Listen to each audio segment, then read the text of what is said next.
Hello. Yo, Grae, you tired? It's like 4 Yep, a.m. it's 4 in the morning, but we had it for this week. Yeah. Yes, chat. We're back. We are back. Yes, it's super early for us. Well, for Grae, that is like 1 p.m. for me. But yes, today we're gonna be doing a special Project Eggroll segment because we have a special guest. But yeah, we have a bunch of stuff we're going to be talking about. It's going to be rather short today. It's going to be rather short. I believe it's going to be like probably 2.5 hours tops. Is because our guest has another show he needs to be on at see, it was like 4 p.m. my time, I believe. So but yes, we have a bunch of stuff we're going to be talking about before we move forward and talk about all that kind of stuff, especially especially Acolyte. If you'd like to check out some of our merch, do check out Project Eggroll's merch store down below. We have our Project Eggroll shirt right over here with the Dragon Ball, and we have the Asian, and we have the Dare shirt. They're Asian, and they have a podcast. Go and check that out. Chinks for Trump, all that kind of stuff. Project Eggroll, let's go, Brandon. Please do use promo code Asian at checkout to get yourself 20% off. And if you guys are interested, do check out Coffee Brand Coffee with our affiliated link down below. We do get a kickback. Please do use code Asian at checkout and you'll get some savings with some coffee. But yes, with all that out of the way, let's bring in our guest. We've been trying to get him on for quite some time now. Please give a warm welcome to Disparu. Hello, yes, what a week for it. The finale of the Acolyte after 2 months of complete disaster. And the thing was with the Acolyte, everyone expected it to be bad. They expected everyone to be evil in it, the morality be flipped upside down, story probably not to make sense. I don't think anyone expected audiobook romance smut, though. Like, if anything, that show was more entertaining for the blind. It was literally, they just got the best audio descriptions ever made. Yeah, it's so insane how much viewership this has been getting, but in all the wrong reasons. But it's I think Jay has like really popped off, and he's almost at like 100,000, which is awesome. Yeah. But yeah, though, thank you so much for joining us. For people who don't know who you are, like who are you and what do you do? I'm Disparu. I watch bad television and take the piss out of it. Is generally the thing. There's like news roundups, but no. Before I had a YouTube channel, I always watched terrible TV. Like I watched all of the Arrowverse. I've even finished The Flash and Supergirl, all the CW series, and I don't even know why. So at least now I get to put it to good use. Just actually make videos out of it. Wow, you watched? Okay, so I stopped watching The Flash when everybody should have stopped watching The Flash. I don't know why I didn't. You're crazy, man. When Iris and Barry got married and they had the bachelorette party and then they like hashtag feminism, that's where I checked out. That's why I stopped watching. It's always it gets me when the line, they kind of save the universe, and he's like, what was it? The Flash saved us. It's like, no, we're the Flash, Barry. It's like, no, you've done nothing. You just happened to stood next to him for a bit, and now you're going, no, we're the Flash. You don't have superpowers. You're a nobody. Oh, what was it? Iris.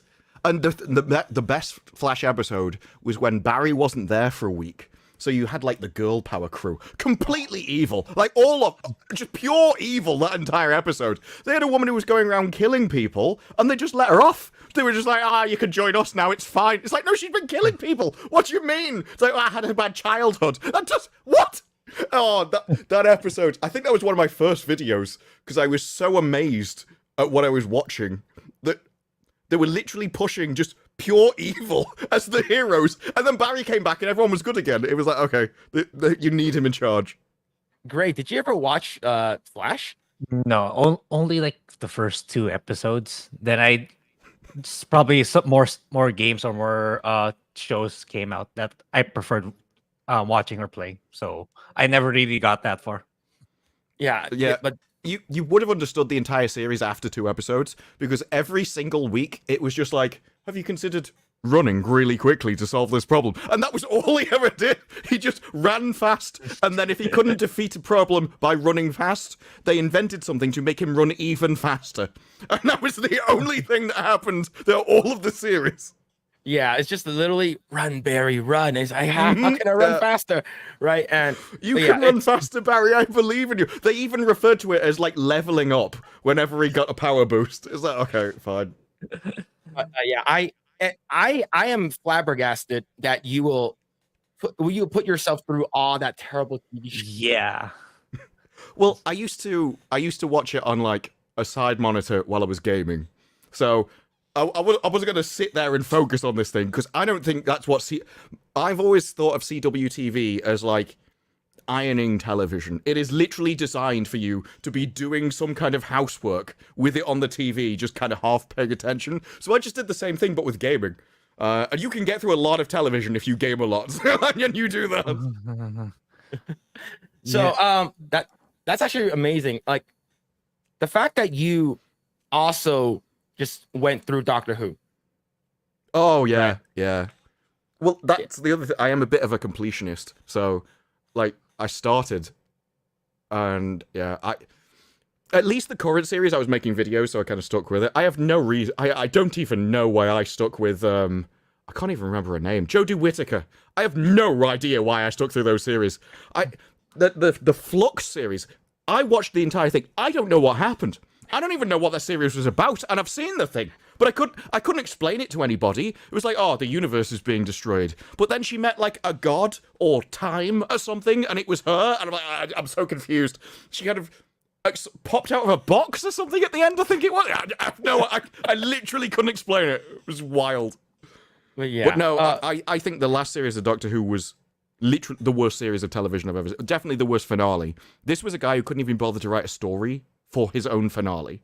And his story was, you cared about the story, but lol joke, there isn't one. It was so wild. So would you consider it worse than the Jodie Whittaker? The finale. Yeah, the Doctor Who finale is the worst finale I've ever seen. Because at least everyone else tries to wrap it up. They try and do something. He couldn't be bothered. He couldn't be bothered to write a story for his finale. I've never seen anything that low. But for the rest of it, yes. Because I think her series were just bad.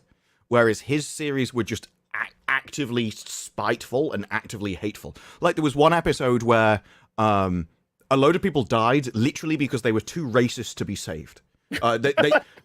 The doctor, I'm not joking, the doctor is literally standing there pleading with them. He's like, you can come, my box is there, my spaceship, you can just get in the spaceship, you'll be saved. If you go there, you'll die. And she's like, I can't be seen in your company. Talking to you on the phone is one thing, but I can't be seen with you. And so she walks out and dies. I'm like, what is happening?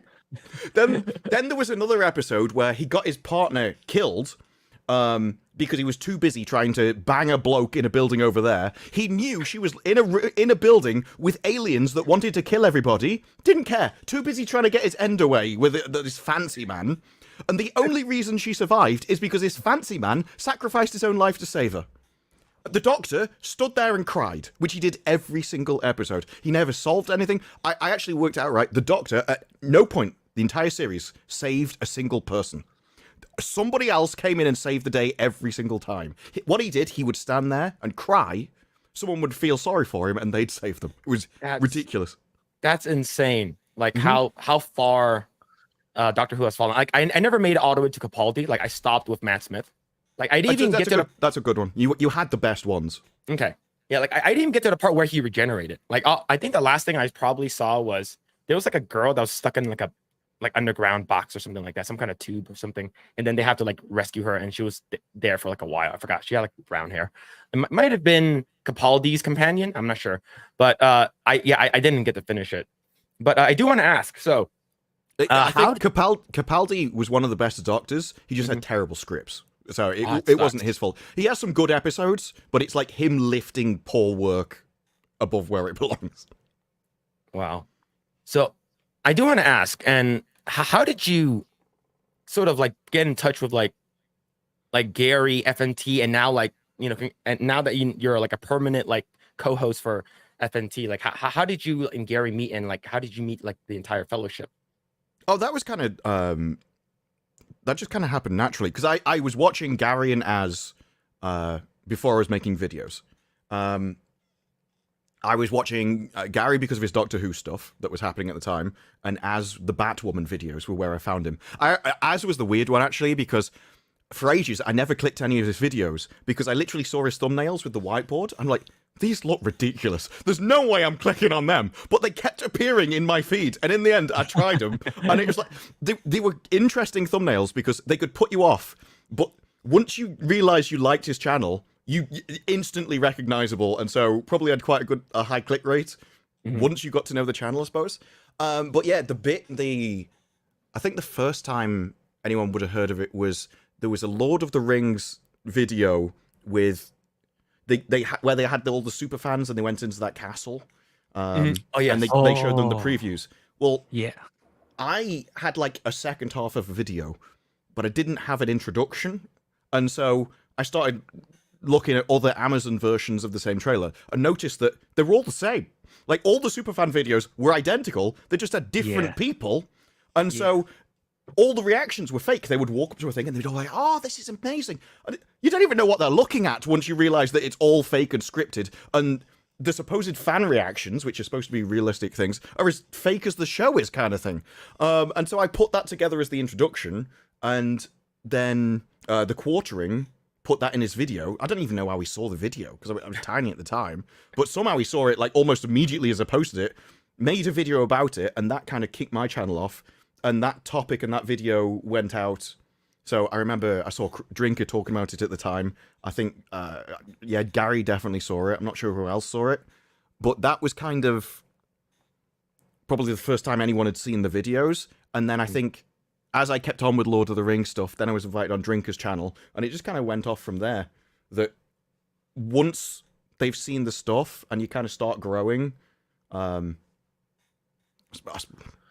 you'd have to ask them why I ended up on their channels, but that would have been the moment where, like, the first video I think anyone saw, really. Yeah, I remember when we had Gary on, and Grae remembers this too. Gary was mentioning like he's like Disparu is our like substitute. Whenever we need him, it's like we bring him on. And then when we heard that Az was like rip Az, I'm like, what? What's going on, right? I'm like, where's he going? What's happening? And it's like, oh, he's no longer going to be part of FMT anymore. And then I'm like, oh, okay, so he's probably doing his own stuff. And then when they announced you're going to be on, we're like, oh, that makes sense. It's just like you're there already. So for the FMT part specifically, yeah, I had quite a few messages like on the same day as FMT from Eggroll going, "Are you free this week?" So sometimes I was, sometimes I wasn't. But yeah, I didn't know that I was gonna replace that. Like literally, I knew when everybody else did. The first time I heard it was I was watching the show, and Az said he was leaving, and then Gary just randomly shouted out, "Disparu will be in contact." That was when I found out. I didn't know Az was leaving or anything. And then I think somebody said, "Oh no, X-Ray Girl had mentioned that it had been in the pipeline for a while, but she couldn't tell me." And so it was like, apparently everyone had planned it, but no, I found out literally the same time everyone else, live on a stream. So yeah, for me, I couldn't think of a better person. You fit right in, and like it's just, you're a fountain of like knowledge and everything. I've been watching FNT since Az crossed over into it, because I remember that I used to watch Gary's videos, but I never watched the live streams. I don't think I watched many live streams at all on YouTube at the time. Now I watch loads. But yeah, when Az switched over, it was either his first week or his second week. No, yeah, I started watching it when he did. And so the first time I ever saw Jeremy from Geeks and Gamers was during the massive argument he had with Az that went on for like 2 hours. that was my first kind of introduction. It was just a massive war over something that I didn't care about at all. I didn't care what Filoni was doing. Because that's always been my thing with TV, actually. I don't want to know who makes the television. And if I know who your name is, you've probably done something wrong, because it means I had to look you up for some reason.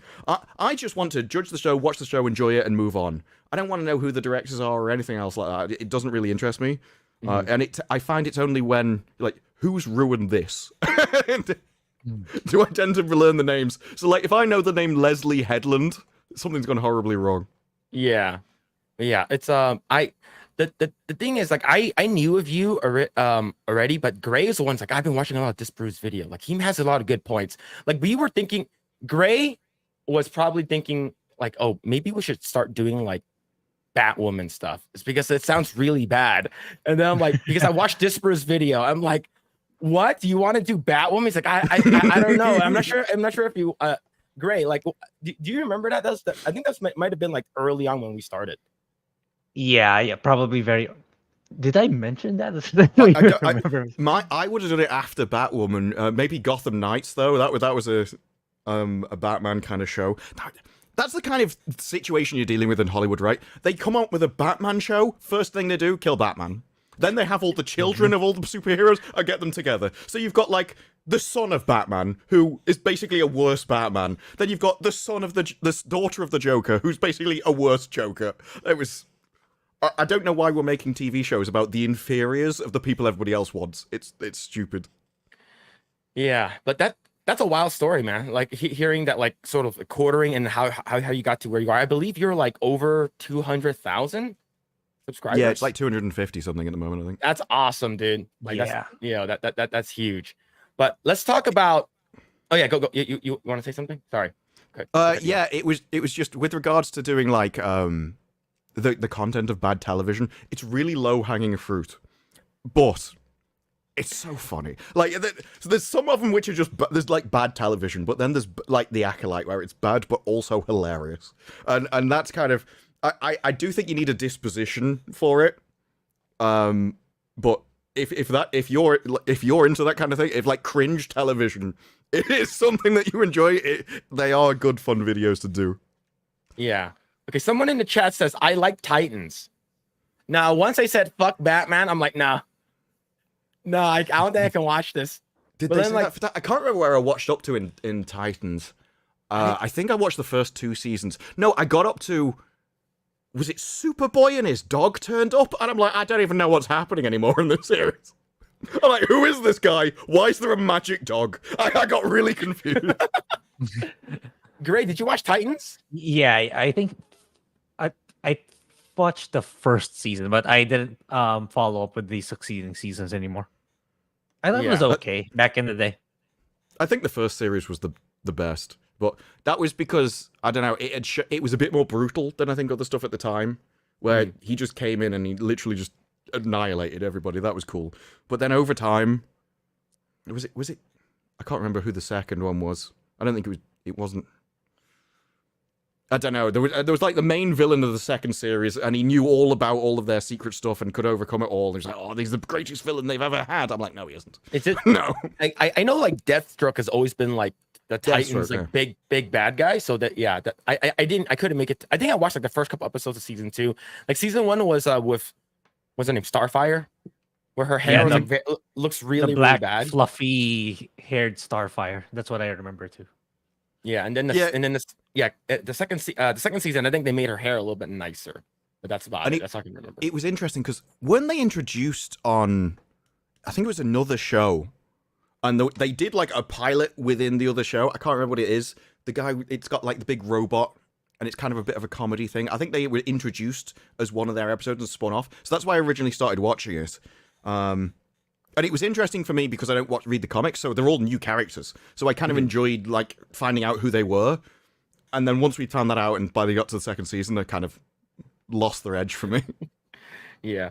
Yo, Psychotic Monkus, thank you so much for the 6 months, man. Thank you. It's a Hail, Project Eggroll, and Disparu. Yeah, hello, dude. Oh, yeah, Doom Patrol. I think that's what you're talking about. There's a cyborg, right? Doom Patrol was another one I really liked at the start. And then they did like that spin-off episode. And then the further Doom Patrol's gone on, I'm like, I don't even know what's happening anymore. There's a gay bus that takes them to some street where everyone's like a degenerate or something, and they hid a child of a god or something that could destroy the world in that street. I don't know. Like, it means nothing to me. It's just wackier and wackier every episode until by the end I'm like, how did I get here? What am I watching? Yeah. I think it was Beast Boy was the one who sort of like went into like the Doom Patrol mansion or house, and then I believe that's the when they started introducing all the other characters. I remember I remember something like that. Yeah, I think her name is like April Balby or Bilby is like the hot girl that's sort of like like a blob or something in actuality. But I don't remember, man. It's been quite some time. But let's just shift over to our next topic, and it's I guess you would say it's a fresh wound. It just finished this week. Let's talk about the Acolyte. So, Grae, what are your thoughts about the Acolyte, man? Yeah, it's such. I'm just glad it's over, dude. it's, it's such a man. It's such, it's such a poorly written Asian character, if I may add. Like, I don't see what Soul did anything wrong. It's like what stabbing the weird black thingy, weird black entity. There's no reason why he wouldn't react the way he did when, in episode 7 when the mom transformed into that whatever thing. We don't know. We don't even. It was never explained what that thing was meant to do. Leslie doesn't know. She said, "I think she's turning into the Force," so she doesn't know. Oh, well, wait. So that was supposed to. Was that her reasoning? That's what Leslie said. Yeah, that's. I think that her and May are turning into the Force, and it was inspired by like some anime she was watching at the time or something. That's so dumb. So I do want to read this. I do want to go over just this headline. I'm not going to read the entire thing, but this comes to us from Bounding in the Comics right over here. And the website's sort of acting up. It says the headline reads, the Acolyte showrunner Leslie Hetland believes Star Wars series final fight scenes tops The Phantom Menace. Was it The Matrix as well? She's confident. There are some things where you read like that and you're like, how big a fan of the original kind of stuff were you if you think what you did beats it? Because that was the best fight of the season between those two, but I don't think anyone was particularly impressed, especially when you did the jump out backwards, crouching tiger, hidden dragon nonsense. I think that probably ruined it for most people at that point.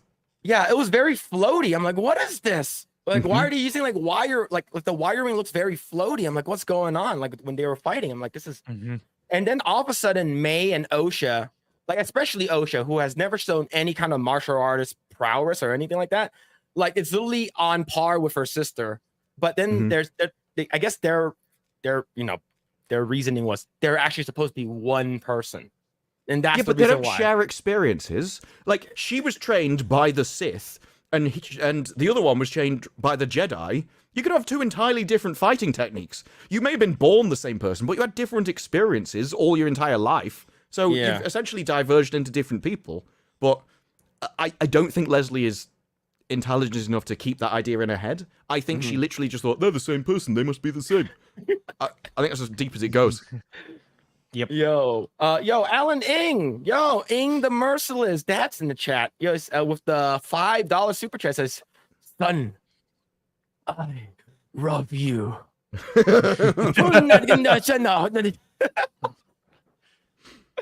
Yo, thank you, Dad, for the $5 super chat. Thank you.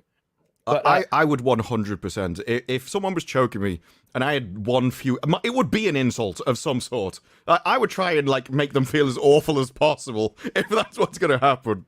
No, it's okay, it's fine. Oh, yeah, that choking scene. I guess like this is the first time since this predates, even the Phantom Menace, like by so much. Like first time force choke, and her force choke, it looks like she's like holding some kind of like, I don't know, it looks really weird. And then the whole pinching and the kyber crystal thing, like her blood like goes into the kyber crystal, and that's how it becomes like the red lightsaber. The only reason I even kind of think I know what that was is because I had to go and watch Star Wars Theory's video on it.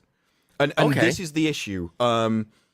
Like apparently force crystals are alive and you can like force them to your will and it changes colors. Okay, that's never been explained in the movie. Like if you've got all of this lore in the background, if you then move it into more mainstream television, you have to explain it again. You can't simultaneously throw out the expanded universe and also expect everyone's read it.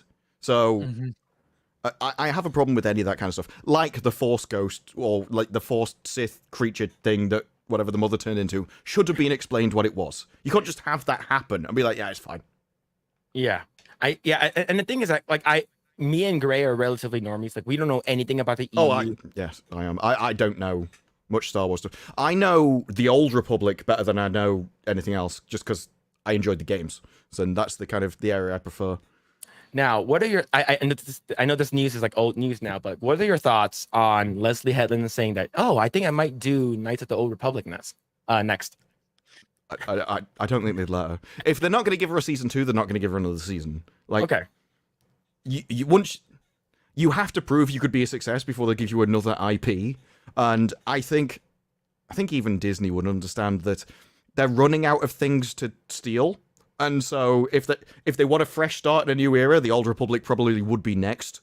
And I don't think they would give that to a previously failed person if they don't trust her with a season 2. Now, I have covered that I think they might get a season 2 simply because of their tactic, which is basically, isn't Manny Jacinto so hot? Look at all the fans, they all love Manny Jacinto. They'll see even more of him in season 2.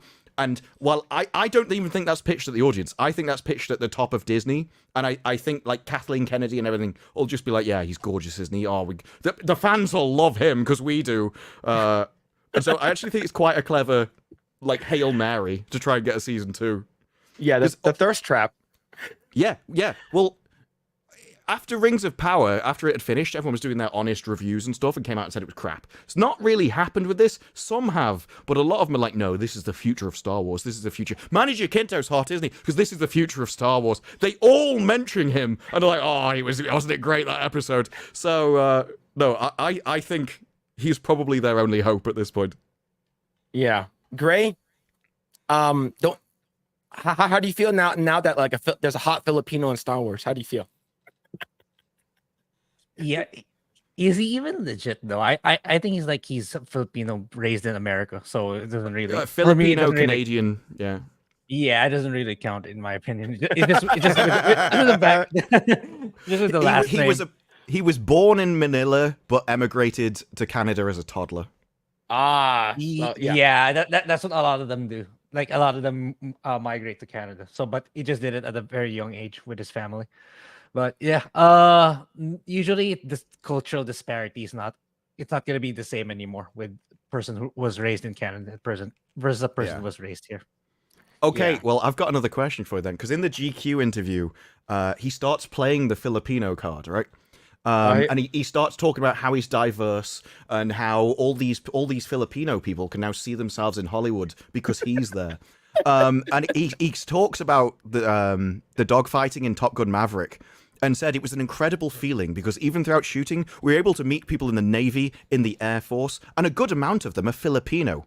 Being able to represent that for them and have their face kind of represented in me, it meant a lot to them. Oh no, man. No. Oh man.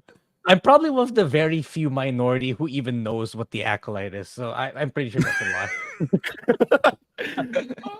But yeah, but okay, I can see the thirst trap, right? It's because originally, like, he came off as like a scrawny kid, you know, like it's just a guy who's like a potion maker at the shop, and then we find out that he's actually, a Sith, and then of course where he goes skinny dipping, right?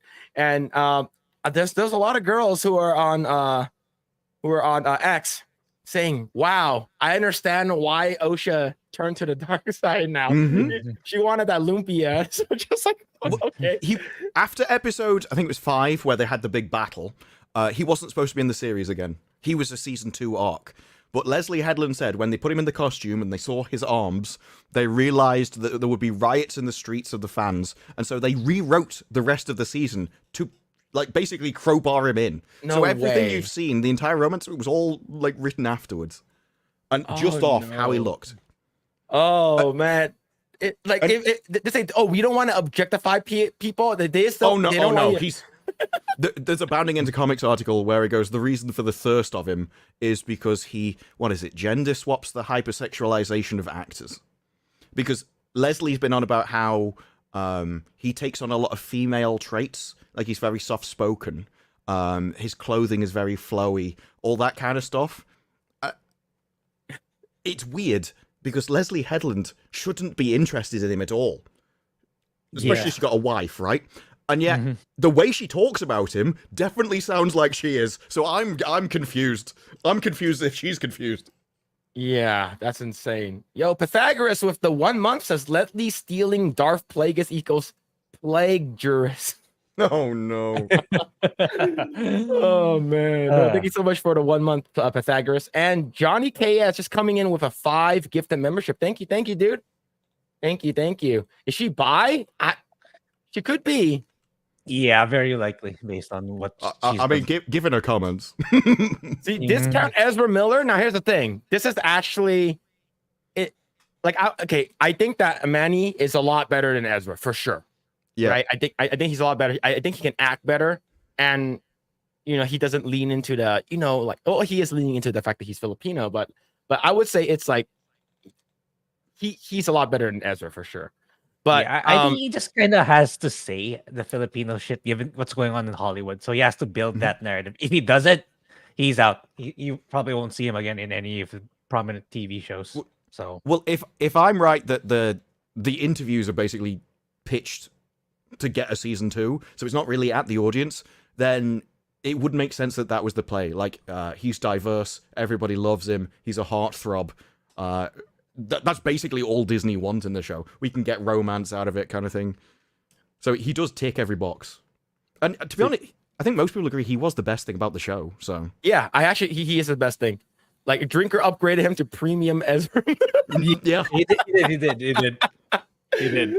That's so funny. So this article that Disparu found, I guess there's a lot of thirst over Manny. He said how the Acolytes Manny Jacinto brought sexy back to Star Wars.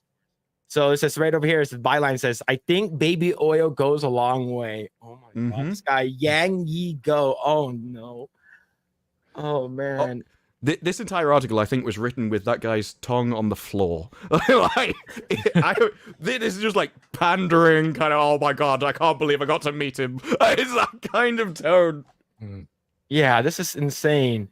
Yeah, so right over here, I've got a bone to pick with Manny Jacinto in his early last Monday afternoon, the day before the 7th, and penultimate episode of Star Wars series, The Acolyte. The first season's debuts on Disney Plus. We've got both logged on to Zoom for our 3rd interview in the 3 months. We have built up something of a rapport. I thought over the course of those first 2 conversations, but since the last time we talked, I've come to realize he'd spent sizable swaths of our previous chats lying straight to my face. Yeah, I mean, it's a really long article, and it seems to have been off multiple interviews. So that was before we found out he was basically a Sith Lord. But yeah, the paragraph under those pictures is probably the best one, or the next couple. See. Yeah, that's easily the best paragraph of the whole thing. Okay. By contrast. Okay. Do you want to read it? I mean, I can do. Yeah, I mean, you have better voice than us. By contrast, when the stranger is first unmasked in the midst of a brutal Jedi killing spree in episode 5. So this is after they've found out he's evil and he's just murdered all of the good guys. The camera movements and moody lighting appear engineered to maximize Jacinto's heart-throbbiness. His exposed arms are as taut and defined as the chassis of a Ferrari, his glistening cheekbones, bisected by a pair of meticulously swooping bangs, appear even sharper and more menacing than a lightsaber he's gripping. An episode later, the show doubled down, having the stranger and his abs bathe buck naked in a hot spring while flirting brazenly with Osha. Sample dialogue of the scene after Osha picks up the stranger's lightsaber. It feels good, doesn't it? To hold one in your hands again. And even the next one, it goes down to the audience reaction. The internet, as you might expect, has suffered a complete and utter knee-quivering meltdown in his wake. I started chewing cement, said one. Manny Jacinto is about to lead me to places I wouldn't even go with a gun. And it caused time to write an entire article called The Rise of the Thirst Trap Villain. Oh, man. And if you click that link, The Rise of the Thirst Trap Villain, it takes you through to one which includes Sauron from Rings of Power. Oh no. This is basically, aren't we attracted to evil? That's what all this is. It's like it's like the thing where like like the girls are attracted to the bad boys. Is like Yes. that trope, right? And Yeah. It is. I think federal criminals reproduce at a significantly higher rate than non-federal criminals. So it's Yeah. completely borne out. But it is weird that this has suddenly happened because it's simultaneously at a time where it's like, well, hot women, well, you can't have those. But we can have the evil hot villains. And it's like, okay. There's double standards and then there's whatever this is. Yeah. Oh man. But yeah, like I was reading what's it called again? 300 Mirrors Lily and even Melanie Mac was like they're like thirsting over. It's like, oh, he's my type. He's perfect for me.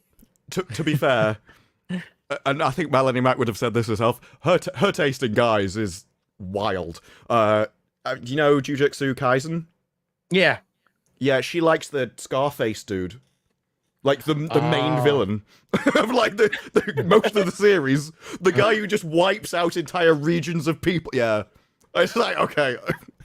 That's funny. But yeah, it's it's just this whole debacle with Star Wars is just even right over here from the official Star Wars X accounts, I still can't believe we watched her bleed her Kyber crystal. It sounds so gross, given the fact that she's a woman. Yeah, actually. Well, when I was watching Theory's video on Vader had to go through like this massive ritual. He had to go to a special place to do it that's powerful in the dark side. He had to kind of face his potential future. So on one side, he kind of turned his back on the Vader identity and went back and tried to seek apology. And then he kind of came round from the vision and decided no to double down. So it was sort of a conscious choice to do all of this and to decide to be evil and then force all of that energy into the crystal to force it to his will. And she's just like, I bled on it a bit. It's fine now. Yo, Wicked's in the chat.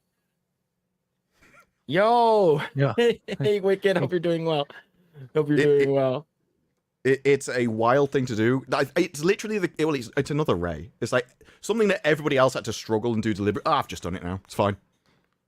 Yeah. And I think most people at home are like, I have no idea what just happened. Yeah. She's also a very bad actor. Like she has like no emotional like the thing is that I'm comparing her to like the one of the worst, which is Kristen Stewart from Twilight. Like she's pretty bad too, but her is like I feel like she's either on par or maybe even slightly worse. Right at the end of the season, as she gets with Manny and they like stare out at the ocean kind of thing, the audio description goes, and a confident expression dawns over her face. During it, her face doesn't change. Like, she's getting told by the audiobook to change her pissing expression. Can't do it. Impossible. And this is why when she did that whole diss track thing, she put more expression into that one video than she did the entire series of The Acolyte. So, yeah, she did. It's like she can express, she just chooses not to for some reason. And I do think it comes down to the whole masculinity is strength, and therefore stoicism is strength. And so now you've got women trying to be stoic and masculine. It just doesn't work. You need to act feminine, and that's where your strength is. You can't impersonate a man. It gets perceived entirely differently because men and women don't act the same, but for some reason we're supposed to think they do now all of a sudden. It's the most bizarre thing of modernity, I think. Great. And this what are your thoughts? And this goes to Disparu as well. The fact that they brought in Plagueis and Yoda just to like sprinkle it into, hey, remember these characters? So what are your thoughts on that? I hated that. Yeah, that felt kind of forced. Well, not really kind of. That actually it's forced in on people. Plagueis, okay, admittedly as a normie, I don't really know much about him, but I keep hearing the name a lot from hardcore Star Wars fans. So that's kind of slap in the face for them. But for me, it's gonna be more on Yoda. So I watched Angry Joe's review earlier yesterday afternoon. It's like it's either Yoda is really stupid or he's gonna play a part on concealing all of this. So they're gonna ruin another character in season 2. If they're probably gonna bring him in season 2, which let's hope not. Let's hope there's not gonna be a season 2, but that's probably what's gonna happen. They're gonna butcher more characters because they're running out of source material. So they gotta bring in more people now. And yeah, it sucks because Yoda is one of the very prominent and iconic character in Star Wars. Like, you'll instantly remember Star Wars the moment you just see Yoda. and they're gonna, they're gonna ruin their perception of him just because they can. Yeah, it's just, That's what I feel. yeah. When I first saw Plagueis, it's because he's supposed to be like this like ancient creature with was the one that basically I believe Plagueis was the mentor to Sidious, if I'm not mistaken. I'm not sure how that goes, but he's, I guess, like he was there the entire time inside that cave just hiding. Where was he? Was he in that pool of water? Was he like underneath with a straw or something? That's the only place I can imagine he was hiding. The interesting thing though is he was in like the middle of the episode in this, but originally he was written at the end just after the romance scene. So where Yoda is where he was supposed to be. But they didn't want that because they felt it overpowered the romance, and it came across like he was engineering those two getting together, and they wanted it to be like a true love story where they got together on their own, apparently.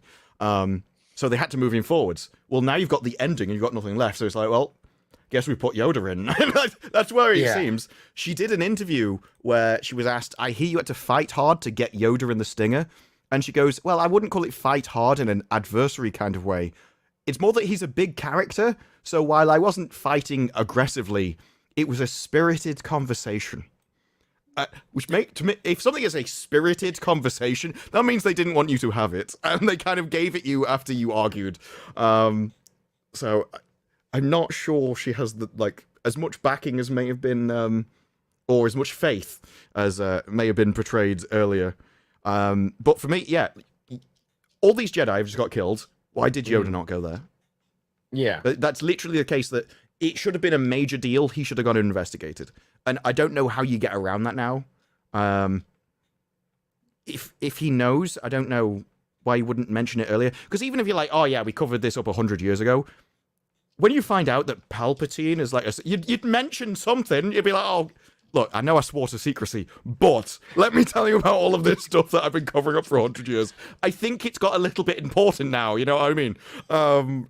So I think it's just stupid to put these characters into these places. I would rather have in the story the question of why didn't he turn up and do anything than put him there and everybody have to ask why did he not do anything or tell anyone later. Mm-hmm. You know? Yeah, and putting that Kiadi Mundi as well, like changing him, pointless. That's just so I know that. Oh, and as for Plague, I didn't know who Plagueis was. But I have played Abe's Odyssey, the video game, and that's what he looked like to me. There's even a scene in one of the trailers where he's like peeking out, and the music where they're like like underneath Plagueis was just Abe's Odyssey music. So that's all I had going in my head. I had no idea who he was. Yeah, but yeah, I think that if it is going to get a season 2, and we're hearing rumors that it's basically been what's it called again? They're basically taking money from other properties and putting into it, right? So it's just I feel like if they are going to be doing that, and if the show doesn't get a season 2, they're just going to blame it on this bigoted white men who didn't show up to watch women stuff. And it wasn't made for them. Why would they? I wasn't represented in that show, apart from a guy who topped himself for absolutely no reason. Like, I still don't know why that guy in the second episode took poison. The only thing he did, the only thing he was guilty of in the entire season, he drove to somebody's house. That was it. And he felt so bad about driving to their house that he topped himself years later. I'm like, this is wild. So that's my representation. So, if you're not going to make shows for me, why would I care? Yeah. I and the fact that they also just turn Venestra seemingly unconsciously is like, I'm going to make Sol the bad guy here because he's dead. Mm-hmm. He can't give him an alibi. He's already dead. There's no one there. Everyone there that's basically under him is dead. So it doesn't really matter. So I'm going to turn him into a bad guy, and I'm going to basically manipulate May to thinking that it was him the entire time. And I just think it's really shitty writing for like a character that like was actually, you could have gave him a really, really good like out since like he died anyways, but you have to shit on this character. It was wild because in any story, when the villain's been doing something, the audience is meant to dislike and hate that guy. And so to make it satisfying at the end of the story, he has to die or be punished or be captured or go through something horrific to get like the cathartic release of despising him for 2 hours kind of thing, or 8 hours if it's a TV series, whatever. So there has to be some kind of justice dished out. In this, all the villains were fine. In fact, we had multiple scenes where they were crying, they were upset, they were bonding, they had a nice romance at the end. It's because they weren't the villains. They were literally supposed to feel sorry for them. They had finally freed themselves from the chains that the Jedi had put on them. And so Sol, yeah, he was entirely the villain. He was the one that was oppressing Osha. He was the one that was telling her to suppress her emotions, when her emotions were her strength. Her feelings mattered. He was stopping her falling in love with an evil Sith Lord and who just wants to... He just wants freedom, right? And like, well, what freedom to do what is the important freedom to murder entire planets of people? Oh, how dare anybody try and stop you and infringe upon your freedom? Yeah, it's like, oh, you killed a bunch of people and you killed my quote unquote, people that actually trained me, Yord and everyone. It's like, oh, but and at the end, but you're so hot, so I'm just gonna let all that go. Yeah, you have to remember, I timed it out right. She only sleeps once. So it could be one day between him killing all of her friends that she's known for 19 years, and her just getting with him at the end. It's either 1 or 2 days. Mm-hmm. Like, he's got something magical going on, I tell you. That is some thirst right there. But yeah. Man, but the thing is that we do have more things that are coming out of the woodworks that are being canceled. Now, Grae and I did not watch. I'm not sure Grae did. I couldn't watch it when I heard that they were gonna remove his helmet. Another show that we for sure know that's being canceled now comes to us on Variety. Halo canceled after 2 seasons at Paramount Plus. He didn't just remove his helmet. There was an amazing scene in, I think it was season 1, where he gets in his car. No, well, he starts off out of the helmet. He wants to get in a car to drive somewhere. So before he gets in the car, he puts his helmet on, drives to the other end, gets out, takes his helmet off, puts it in the car. His helmet is the equivalent of a bicycle helmet. That's how he starts using it. Whenever he drives somewhere, he puts it on for safety and then just walks around with it off all the time.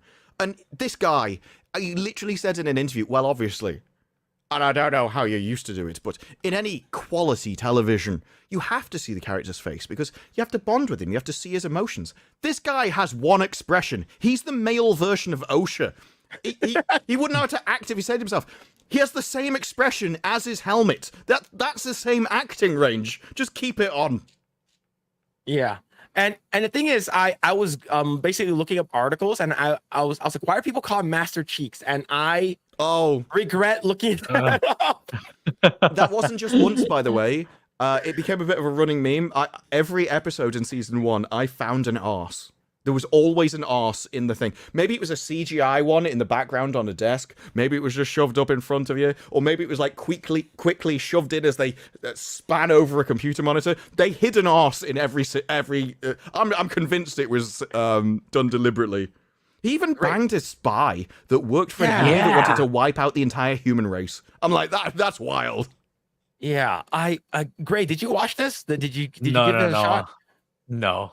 I couldn't. After what everyone said about it, no way.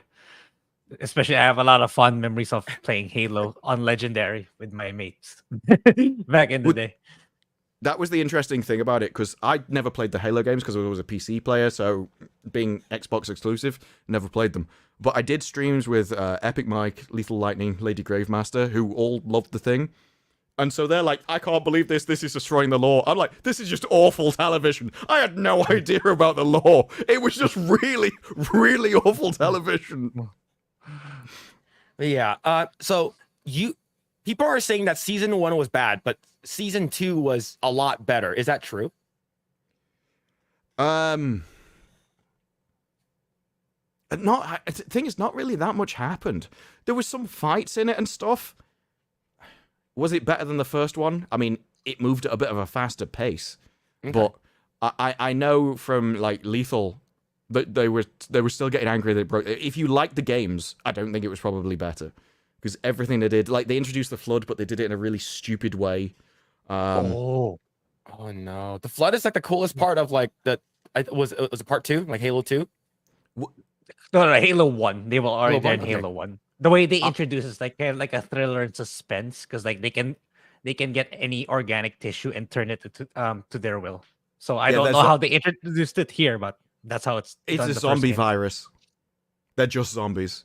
So I've since then I've seen like a gameplay playthrough of the first time the Flood are done.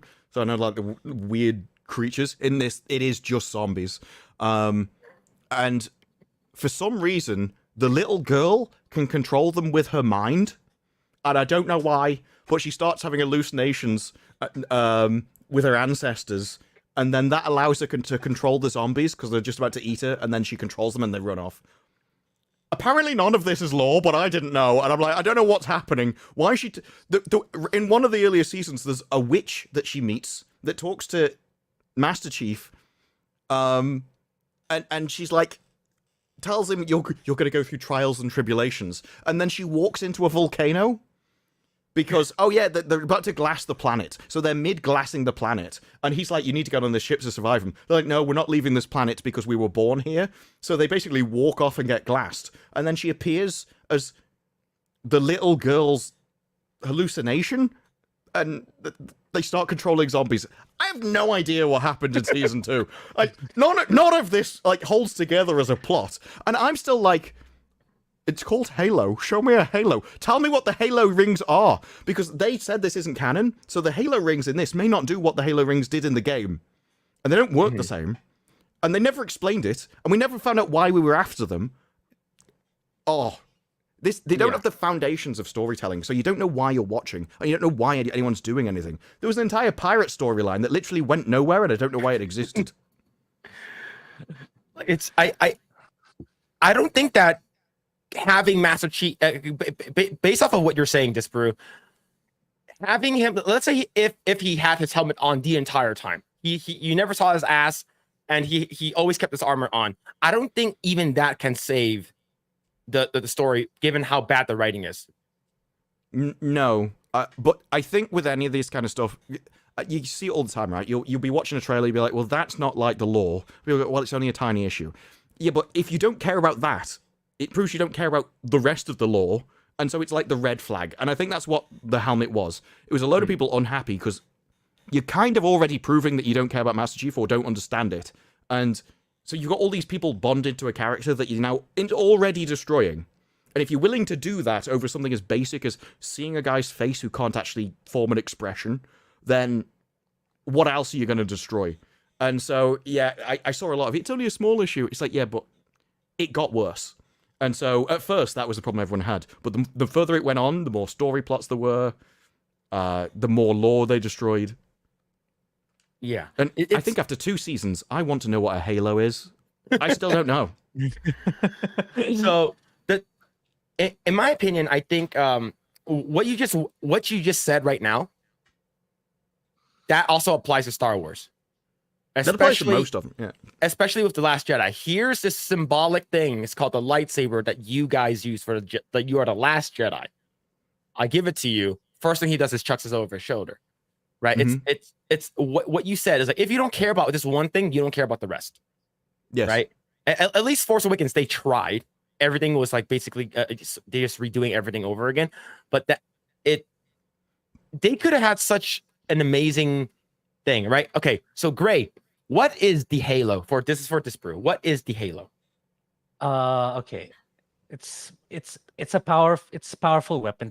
In the first game, they just built it as one. But in the second game, when they wanted to expand their universe, there's like 7, I believe. But it's a powerful weapon that's kind of like, well, chat can correct me because I think the definition may have changed over time. Because like I stopped following the lore very diligently on the 3rd game. Because like it's supposedly a weapon that can, let's say, as far as I know, kill the food source of the Flood, I believe, which will then make them turn to other organic beings for food. Because the Flood is incredibly dangerous, right? Because like they can kill organic matter and then turn them into one of them. So kind of like a zombie in a sense, but much more sinister. And they're more self-aware compared to what this show did, apparently. So they weren't self-aware at all in this, as proved by a little girl controlling them. Yeah, that's so weird. It's like when you described it, it's like what when was it? There's only one entity that can control all of them. At least I think that was called the mastermind. I forgot the terminology, but you kind of take him down in Halo 3. That's why Halo 3 had the perfect conclusion already. But then they wanted to Microsoft wanted to expand the story more by adding a fourth game. But the bad thing about the fourth game is that you needed to read the comics, read what happened with the events after. So I couldn't understand shit anymore in the fourth game. But yeah, overall it's extremely, extremely different from what we had in the show. All Paramount Yeah. had to do was like create have Master Chief shoot shit and just follow the source material. It would have been fine. It would have a lot of people would have loved it. That's all they had to do. But modern day Hollywood. The issue is, they've said that this show isn't part of that universe. It's an entirely different timeline, entirely different universe. It's not that canon, it's its own canon. And so the way a lot of things worked, like the Covenant, the enemies, they had a little pet human with them. And from what Lethal said, no, they despise humanity. They want to wipe them out across the entire universe. But she was bossing them around. Like, she was equal to all of, like, the head priests and stuff. And she was, like, having a go at them and things. It was wild. So they'd already broken all of the law. And so then you get down to the Halo, and Lethal had explained what the Halos were. And when you say essentially kill their food source, it was just kill all life. Like, it would literally starve them to death by killing everything. But in this show, it's a war between the humans and the Covenant, and they basically say whoever gets the Halo ring first wins. So that doesn't imply that it kills everything. That implies that whoever controls it can point to who should die, and they want to use it to wipe out each other. So it's one of those things. They've changed the law so much. Even if you're a fan of the series and know the law, until they actually confirm it, you don't know whether it's correct or not. It's because nothing works how it should. All of the artifacts and everything are completely different. Reach ended entirely differently.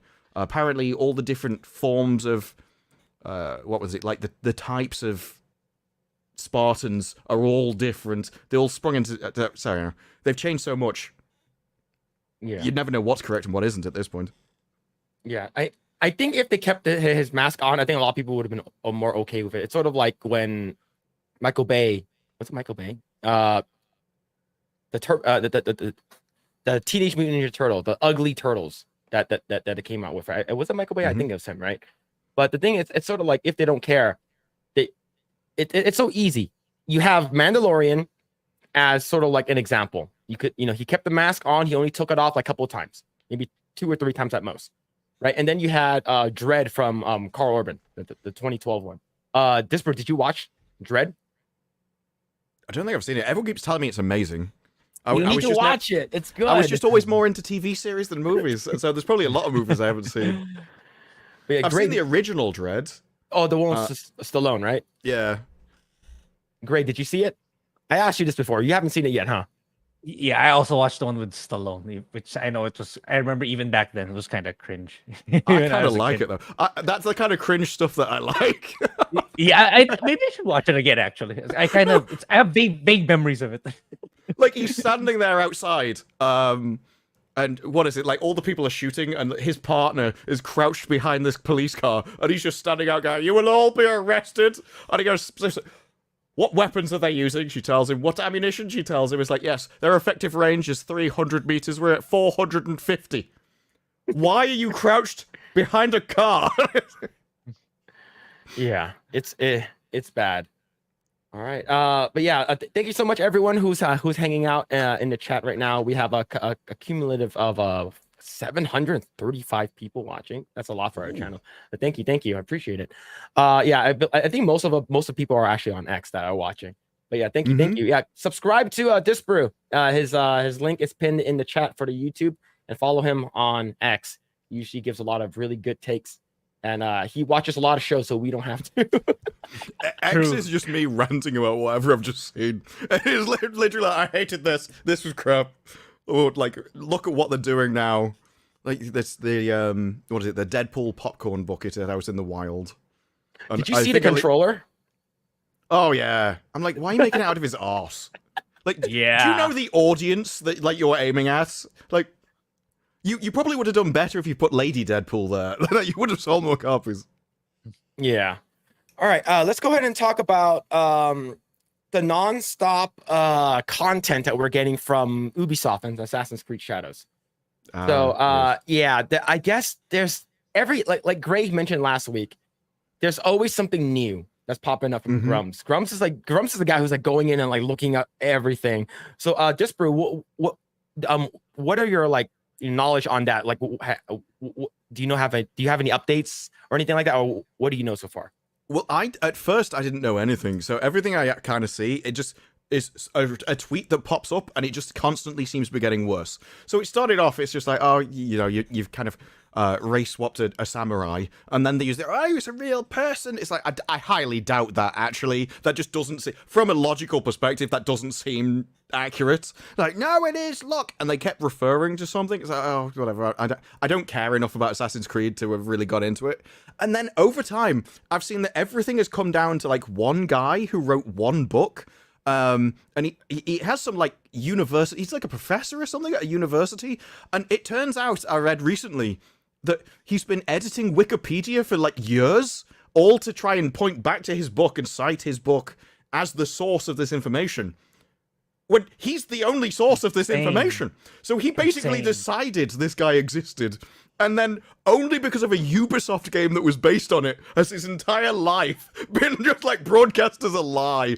And I am the kind of guy, right, where if you've put enough work into a crime and it's smart enough, I'm kind of like congratulations, like that's worth the effort to do it. So if you spent years faking an entire history, I think that's it's a stupid thing to do, but I appreciate the effort. Dude. It's wild. It's like, what's your source? Wikipedia. And then it goes to him. It's like, I'm the source. Well, that's the thing, everyone cited that book, but he cited his own book. And you actually see that a lot with everything. Like, someone will say something, and then all the other news reports will quote that source, and then you'll see other people who quote that source. And so you've got what ends up with sort of mainstream media all quoting each other, and nobody really knows where it came from, but it seems legitimate because you've got all of these sources quoting other legitimate sources. It seems to be what happened here. Yeah, he's like a hardcore grifter, right? So right over here, this story comes to us from Grums on X. Zoom in a little bit there. This is say Nihon University has launched an investigation into the historian and Nihon professor Thomas Lockley, who has deleted his entire social media presence. Yeah, nothing suspicious about that, is there? Oh no. Thomas Lockley appeared on Ubisoft's podcast for Assassin's Creed Shadows and was widely cited in edit revisions on Britannica and Wikipedia as the authority on the claim that Yasuke was a samurai. He was later accused of using an alt to edit in Wikipedia to promote his own books and papers. Yeah, it's insane, dude. It's pretty nutty that he went that far. I think he would have been fine. Nobody would have noticed had Ubisoft not make Yasuke a character. If Ubisoft just made a regular Japanese guy, this guy would never have been exposed, which is funny. And I know Ubisoft even brought him on for a podcast of theirs just to validate the source, and apparently it's proven to be fake. So it's gonna be funny what Ubisoft's gonna do moving forward. Yeah, that's insane. And the thing is that here's another one over here. Assassin's Creed Shadow issues. Yasuke and discredited historian Thomas Lockley have exploded into a potential diplomatic incident. Letters are being sent with question to Japan Ministry of Education, Culture, Sports, Science, and Technology, Ministry of Foreign Affairs, Ministry of Economy, Trade, and Industry. While the government have not taken action yet, they are waiting for final release of the game to decide, and there is mounting pressure in Japan to address the issue with Ubisoft portraying false information to Japanese children. And this is like the questions right over here that's been asked to them. All right. It's been pointing out that Thomas Lockley wrote a book about Yasuke's story, which he created from his own imagination, and spread the contents of the books as historical fact all over the world. And that this is a movement to make a fabricated history the truth of the world without many Japanese people even knowing about it. People tell us government's opinion on this future policy. Yeah, that's pretty crazy that government's getting involved, right?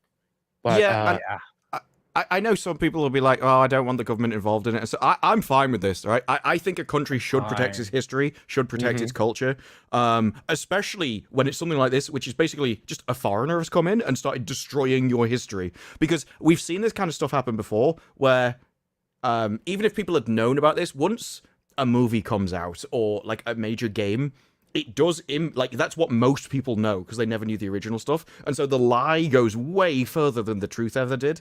And so I do think that it's kind of damaging to do this, especially when in the future that'll get trotted out. It's like, see, I still see people now where they're like, oh, did you know England had a black king? It's like, no, that was Netflix. Just because it was on Netflix doesn't mean it was real. But that's how you'd end up with this. And once you know full well the way that all this goes, oh, well, there was one samurai like this. There was more, and then by the end, you like all of the samurai history has just been altered by one guy lying in a book, and so I do appreciate them basically protecting their own culture and heritage. Yep, Yes. and we talked about this before, right? This is not the first incident where a company has race swapped an actual historical figure, right? So right over here is a Cleopatra incident that happened last year with Netflix. Yes. Right, being sued for $2 billion by the Egyptians for distorting the image of Cleopatra. So this is last year. So and under my videos for this, I had Egyptians going, "Oh, thank you for talking about this and really raising awareness," because that's the whole point. And this story, the entire you can tell the sort of the low IQ involved. The entire reason for this is, oh, Egypt is in the African continent. It's like that is as much thought as they go into it. So it is absolutely absurd. I just find it really weird, and it is a very sort of American centric thing to do this specifically. It's so bizarre because you never see like they don't start putting Russians in people. It's like, oh, you know, let's put a Russian in Egypt. Like, that's never that. I say it's always replaced by what California looks like today. yes, And so to try and... I don't really understand why you feel the need to spread that through history, but Russell T Davies said the same thing. And during the Bridgerton episodes and stuff, you're going back to like 1800s Bath, I think it was, and it looked like London today. But he said I knowingly do this because I want to portray history how it should have been if it was better. oh wow, Yeah, they literally see it as an upgrade over what history was, which is insane. yeah. And we've been getting a lot of like people from Japan like commenting in our what's called Assassin's Creed Shadow videos, and they're saying why are these companies doing this, right? And for me, this is my take, and I'm just like, well, the reason why is because these people feel that they're the fault of black slavery. They're the fault that is of something that happened 400 years ago is their fault. So they feel regret and they feel ashamed at the fact that they are white and they're the problem, and they feel like they are the problem. So what they're trying to do is uplift black people's voices and spread whatever message or propaganda or the dogma that they're trying to push onto other countries. And if you disagree with it, you are the racist one.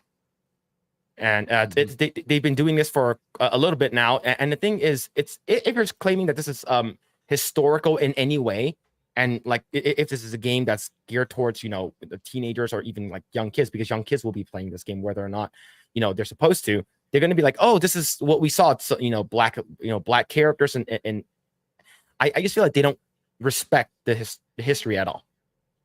Oh no, they hate history.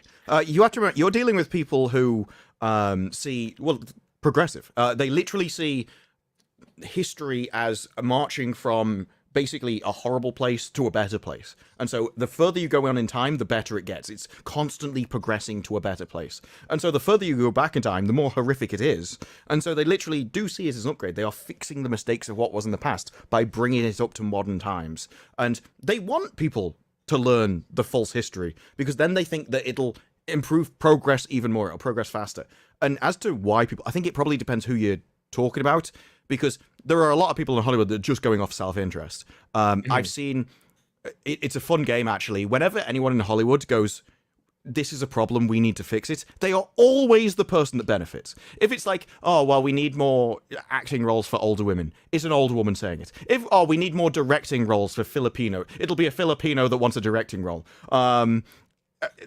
I saw we need roles for younger women because they're now, you know, they used to get all the roles, now they don't, and so now they're complaining, oh, look who's saying it. And so I think self-interest explains a lot of it. You are right in that, like, it's guilt, but I've reached a point where I'm like, I do wonder if it's a bit of like a kink for them. Like they want to feel like, oh, look at me as I'm bowing down, sacrificing myself to you. It's just all a little bit too weird for me to not think you get some kind of enjoyment. I think it's the entire ideology values weakness and vulnerability and like being a victim, and so I think they are desperate to do anything to be the victim. And one way you can be the victim is going, I was such a I need to bow down beneath you, then I'll be the victim because I've raised you above me, and now you can oppress me like I deserve. It's literally everything, and it's the worst ideology. It literally destroys civilizations if you don't constantly improve, constantly get better, constantly try and work. There's actually a bit in that Manny Jacinto article where he calls himself, and I'd never heard of this, but apparently it's an American thing, the model minority.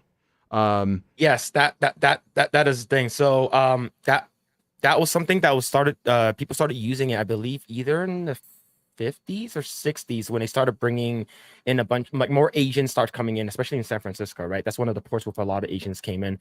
And my cousin, who's extremely woke and who actually went to UC Berkeley, which is you know, a extremely woke school here in California, and he did an article about the model minority, and basically like you have to not say anything, you have to be very polite, and you basically, you know, whatever is given to you, and it's like, oh, why can't you be like them? Why can't you just accept it and stuff like that? And it's sort of like, it's the way it's being used now. It's sort of like people don't care about that anymore. Is because people are like, oh, you just shut up and take our stuff.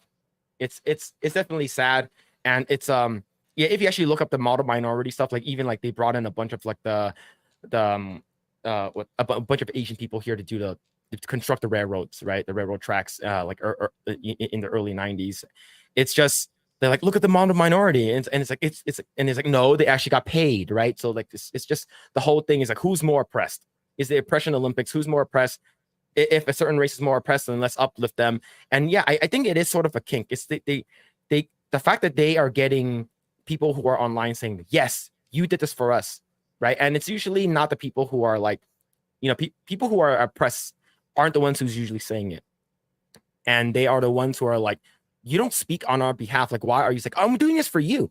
I'm making this game for you. I'm making Yasuke a samurai for you. Please be happy. And if people do say that they're happy, they sort of, I don't know, they climax for some reason. I don't know. It is a kink. It feels like it, at least. But yeah, what Manny said was about the model minority is he was referring to how when he got the role, he put a lot of work into it. And so he really focused on the training, on his body, on learning about Star Wars, because he was never really interested in it before. And it seemed to be a derogatory term for somebody that actually takes pride in their work. And so he worked hard to do well in the role. And he kind of crapped on himself for that. It's like, oh, no model minority. Because he knows other people would have attacked him for actually caring about his job and wanting to do a good job. Because a load of other people, I mean, look at the script, didn't really put that much effort into it, whereas he did. Yeah. And that's, yeah, it felt like he almost had to put himself down when he realized that he was putting in a lot of effort, which is a rather horrific thing. The interesting thing is about, I guarantee, I don't know who the Assassin's Creed people are, but I guarantee you there would be a significant amount of white women in that creative team, and they will literally be like, "We are saving the Japanese people. We are." Like, they literally found one guy, and even if it was real, like even if it turns out it's completely fabricated, the one guy didn't exist. But even if it was all true, they still stepped over every single Japanese person throughout history just to go to the one that they preferred. Yep. It is ridiculous. And they speaking of this also applies to, oh my god, I couldn't finish it. I watched the first episode and the last episode, live action Cowboy Bebop, right? you have people who Oh, are that actually inspired the Acolyte. You know, Leslie Headland's come out with that. I did really. Yeah, I think that's what inspired the smoke Sith creature. I think that's what she was referring to. Oh. Yeah, that's actually pretty surprising, is because when you mentioned an actor that put in a lot of work to get to where they are, John Cho, he's getting up there in age, but he worked his ass off, lost a lot of weight, got fit, started doing a bunch of martial arts, and then got his role as it grew his hair out to get the part of Spike Spiegel. And I think he was pretty good as Spike Spiegel, but the thing is, it took a lot of shitty people to ruin it, right? Like, and even you have what's it called again? People who worked really, really hard to make it. Like Jet Black was really good too. I'm not sure if you watched the live action Cowboy Bebop, but no, I heard it was awful. I only heard from Lethal Lightning, and he absolutely despised that thing. Mm-hmm. Yeah. So right over here. So this is the article right here. So Disparu brought up an article right over here from the tonally the inspired. The Acolyte. The Acolyte creator Leslie Headland says Disney Star Wars series was tonally inspired by Cowboy Bebop. Oh man, that's hopefully not the live action show, because the live action show was garbage.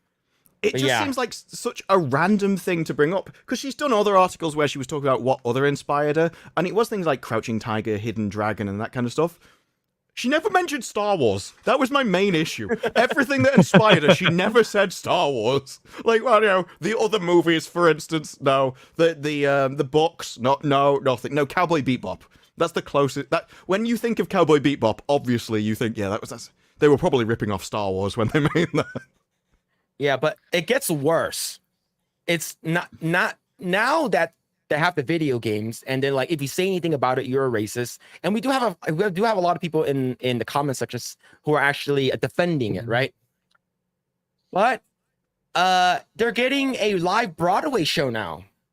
Yasuke, the new musical Yasuke, the Black Samurai, is getting a choreographer, to direct it. So is it going to be to rap music? Because that's what Assassin's Creed started playing. I have no idea what that music they were trying to make was.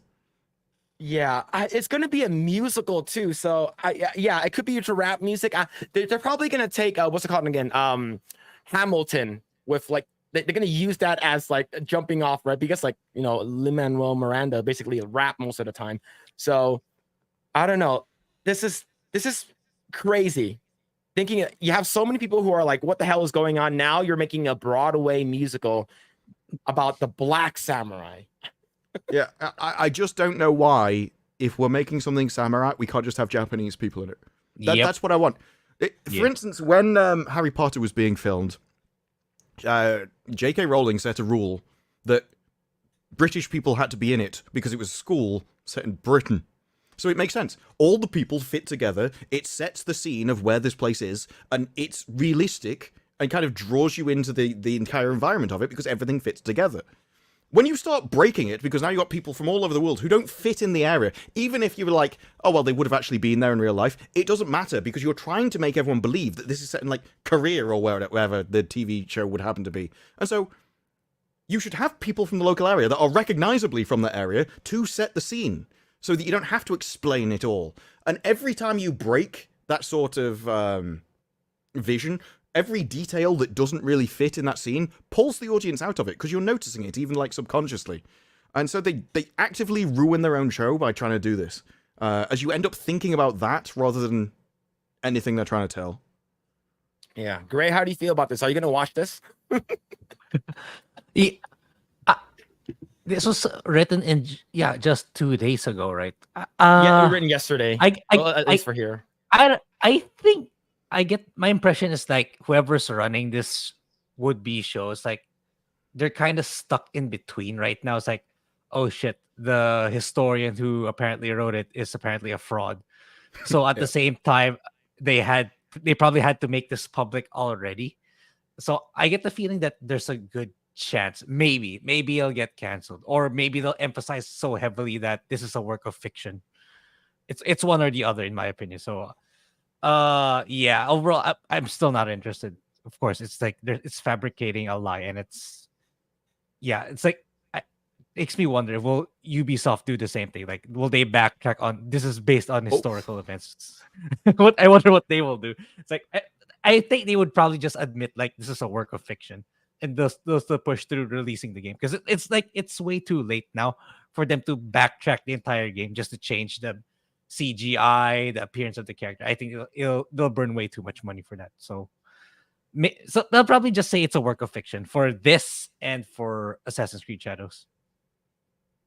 Oh man, but yeah, it's going to be Yasuke, the Black Samurai, is set in the 16th century feudal Japan. It recounts the journey of Yasuke, an African man uprooted from his native land of Mozambique, only to be brought to Japan, where he is bestowed with respect in a society known for discipline and its moral codes. In Japan, he discovers the samurai culture, where the way of living in life carries the utmost significance. So, yeah, so I can't see. It's coming out in 2 years. Looks like. There's an interesting thing in their language that they do, right? Like the reason why they say that one terminology would be racist and the other one wouldn't. So you've got like person of color is supposed to be fine, but the other way around isn't. Is because they say you're putting the person first. And so they actually care about language, and they deem that you must have the important thing before the unimportant thing. And from their own language, it's like, well, he's black. That's the important thing. The samurai, that's neither here nor there. He's a samurai. No, the important thing is his category. And if I had been in history and done something like amazing, like say it was all real, right? You'd done something amazing in history. You like became a big thing for the culture, or whatever. I wouldn't want to be called the white samurai or the English samurai. You'd just want to be called Yasuke, the samurai, or you'd want like Alfred the Great, you know, you want some kind of better name. It wasn't Alfred the White, you know, like that was important. His great deeds were the thing that he was known for, being great. It just seems like such a stupid, pointless, unimportant thing to have as the main part of your title. Like it's like, what have you achieved? Well, you know, I was born this way. Oh man, but I cannot wait for people to like, because this article is relatively recent, so I'm pretty sure a lot of the people don't know. But like, I'm not sure what people thought about Hamilton. I never watched it. I believe you can actually watch it on like Disney Plus or something. I haven't seen it, but I'm not sure how many people would take that into like, this is history, right? This is singing, but it's singing about history. So, but yeah, like it could be like what Grae said. This is just like it's fiction in a way, but you're talking about historical figures here, so I'm not sure how the Japanese people are going to feel about it. I don't think I think the intention is that you take it as real. We saw with the Netflix Cleopatra, right? In that, they didn't just change what she looked like. They changed the entire story. They had women in roles where women literally couldn't exist. They were the ones that led everything. They took the actual leaders that made the decisions, and suddenly they were subservient to the characters. So they rewrote all of history. And I love that. It's my favorite trailer.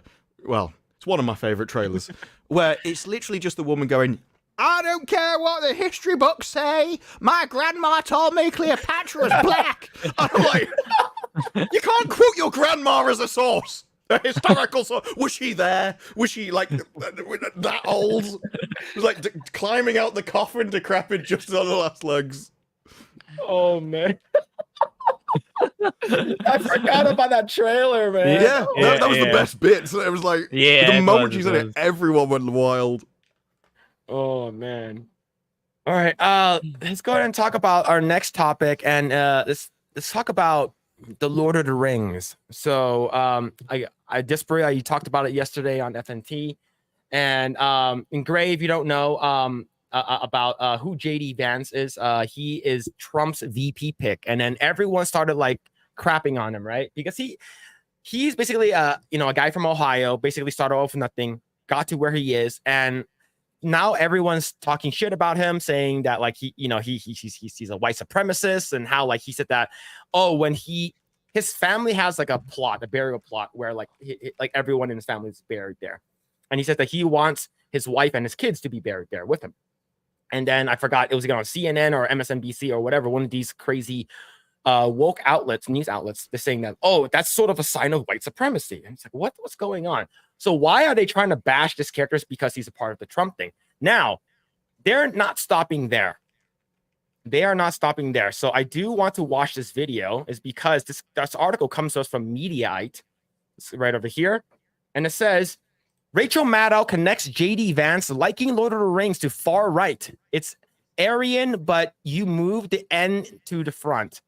Yeah. So this is some we Doctor play Who this- level finale level of altering the words. In that they had like Susan technologies, and they went, hang on, maybe it goes Cess technology, maybe it spells TARDIS. No, if we cut it in half, flip it around, do a thing with it, and then it means this, and it's Sutek. Like, that's not how anagrams work. And she is literally just. There is a point where, if you keep hearing dog whistles, you're the dog. If you look at a normal word and go, that means mid-century. The problem's you. You see it everywhere. You're obsessed, love. Grae, do you think Lord of the Rings is right-wing propaganda? Maybe Rings of Power. Maybe she's referring to Rings of Power, but probably not. It's I know how vast the Tolkien lore is because I actually found out how big Lord of the Rings is because of Rings of Power, because of people commentating. Oh, there are people who actually have degrees based on Tolkien, which I had no idea it was that big. It was that massive. Tolkien source material was that big. And now you have these people, disrespecting the source material. And yeah, it is probably based from Rings of Power. So that's about it. That's about as deep as it can get, if you can even call it that. Yeah. Let's go ahead and watch what... Yeah, go ahead. Go ahead. This kind of narrative has been going on for a while. When Rings of Power was coming out, there was lots of other articles that have been doing it. Some of them accused Tolkien himself, which is really stupid. He has letters and everything about it, like deny everything. But sometimes they try and spin it about him and some of his opinions. It's the article right here. Yeah, this is one of them. Like, even if you just go through the headlines, like the titles of it, like, why do racists like Tolkien and Middle Earth is like halfway down the page. And they've been spinning this all the way down. And it is literally, because Lord of the Rings is basically masculine values, they have a problem with it. It's anti-progress. And so they have to destroy it so they can move forwards in the entire thing. And the way they do it is, I think, where I was just kind of reading it, they basically go that it does need to be changed in order to prove to everybody else that this isn't a racist property. So Rings of Power needs to go and make black elves and stuff, even though it literally doesn't make sense in the law. It needs to make all these changes to prove to these people that it's wrong. And so they were forming an argument of why Rings of Power was a required piece and why it had to alter the canon to make it. And you're going to keep getting it. The conversation will always be, that's something I don't like. It's racist, therefore it must be changed. And I think it's kind of losing its power at the moment. Like, nobody really cares. It's the most farcical. Oh, it's racist. Okay, fine. That's insane, man. Oh, that. All right, let's see what Crazy Maddow has to say about this. Let me just make sure it's not too loud. There we go. Nevertheless, Mr. Vance then was able to go and start another venture capital firm with, surprise, yet more help from Peter Thiel. Like Mr. Thiel, who has named his companies after things in the Lord of the Rings series of J.R.R. Tolkien books. Lord of the Rings is a sort of favorite cosmos for naming things and cultural references for a lot of far-right and alt-right figures, both in Europe. No way, man. It's like, okay, I'm gonna call my my sword like Narsil or something like that. Some crazy. It's like, oh, you're a racist. It's like, oh my god, man, these people are insane. Well, it's because it's basically not really intended. The trump card. It is literally, I win. I called you racist. Job done. I don't need any other proof. I have called you slur, and now you have to go away. And I've defeated you. It's like, yeah, but what if I just don't care? That's the one thing that. What if I just don't care what you think of me? And to me, it is just. I've seen what makes you cheer. So I don't care what you dislike because I've seen what you do like. I've seen the kind of things that you've said before, that the things you support, and I think those are evil. So you think I'm racist? I think you're evil. I think I win in that regard. To be honest, it's like, oh no, the bad people don't like me. So I think you could probably, if you just went through life liking the things that they despised, I think you'd probably have a really good life. Actually, you'd be married, you'd have kids, you'd live a fulfilling life. You'd probably stay away from like most of the really harmful, degenerate kind of stuff. And I think you'd like all the quality entertainment and hate all the really bad stuff. So they're like the perfect weather vane of where not to go. Yeah. It's like, oh, if you like traditional masculine men who's extremely stoic, one of the best written characters. Yeah. If you want to become you're strong right instead of weak. Oh my God. It's like, because like Aragorn's like one of the characters like really, really well written. So is Sam. And like all the characters are really, really well written, right? And it's like, oh, if you have morals and you're a good character, good judgment of your personalities, and like you don't let evil corrupt you, you're considered right wing. Oh, let's continue with this. And the United States. Peter Thiel names all these things after Tolkien figures and places, like his company Palantir, for example, like his mentor. Like they Peter couldn't Thiel, think of a slur for that one. Jobs in Wait, Palantir is the orb that Sauron uses, right? Is that ball? Yeah, right? yeah. Yep. Oh, but that's the thing, because they couldn't find a way to twist it, they just said, like, Palantir, and then moved on to something else. So they've already proven themselves wrong. Like, all this stuff has nothing to do with it, which is why there's things which you could just use and be fine. Then they found one where they're, hang on, if we treat this as an anagram, we can say something. I'm not even sure it's spelled right. I don't even know how you'd actually say it. the world. Mr. Vance also, when he founded his own venture capital firm with help from Peter Thiel, named it after a Lord of the Rings thing. He called it Narya, Narya, which you can remember because it's Aryan, but you move the end to the front. Oh my God. Apparently that word has something to do with L. I love the fact that she said that's how you can remember it. Like, most people come up with like mnemonics, or like they'll think of an image because you can remember images better than that, or a phone number you remember in groups of 3. No, she remembers it in references to mid-century Germany. That's how she remembers everything. Yeah. Can you remember the anagrams for a dog's name and like birthdays and stuff? I'd love to see what she's referring them to. That means dog means God. Yeah, the subversive Christian like terminology you're sneaking in.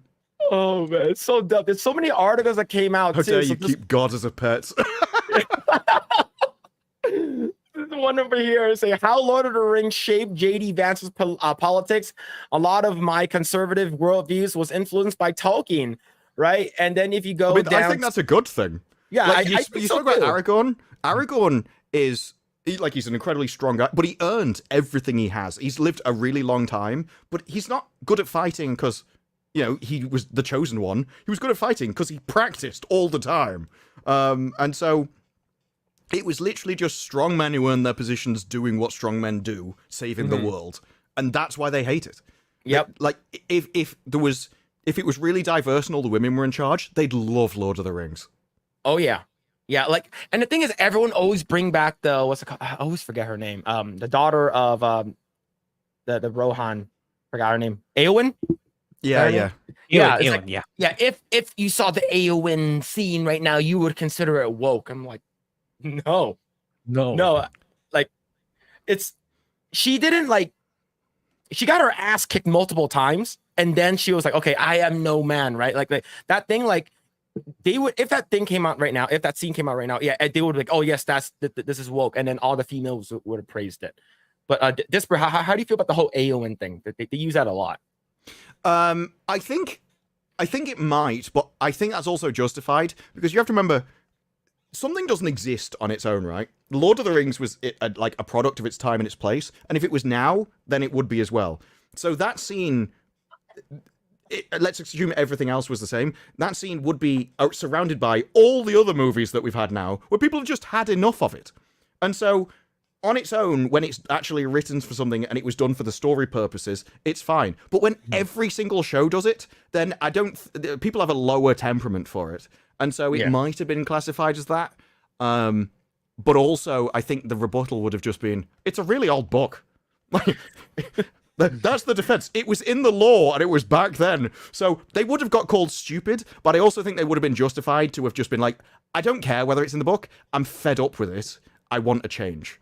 Because people talk a lot about superhero fatigue and stuff, and I think we've got girl boss fatigue. It's just definitely in by now. And so, there probably would be an argument to change the scene if you actually wanted people to like it more, even because of how it was made. Yeah.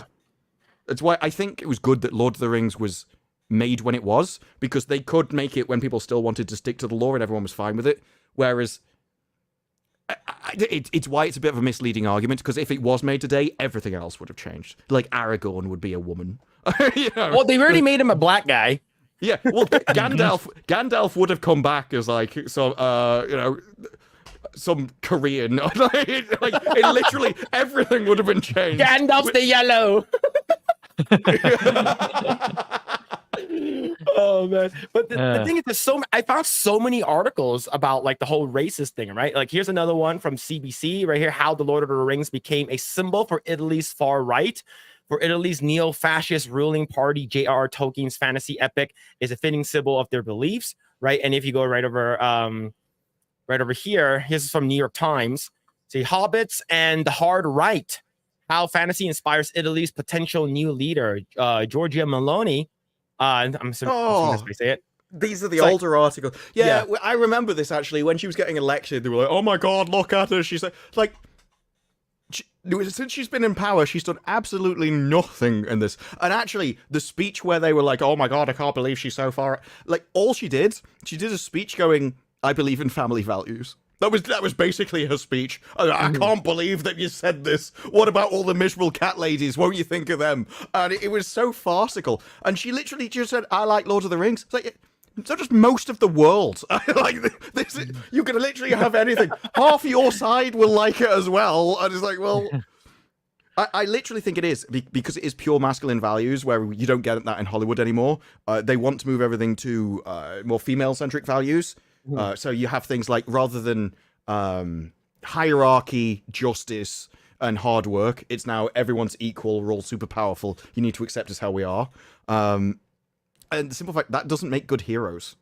And so, Lord of the Rings needed these values for it to be what it was, because otherwise the characters would have acted differently, and it's lasted as long as it has because of those values. So the reasons why they're calling everyone right is why Lord of the Rings is around now in the first place. It is intrinsically linked.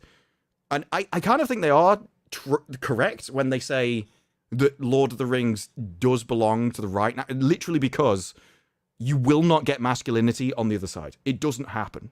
So If you have masculine values, you would be, by modern terminology, right. Just because everything has shifted so far one way, then, everyone else got collected in the other one.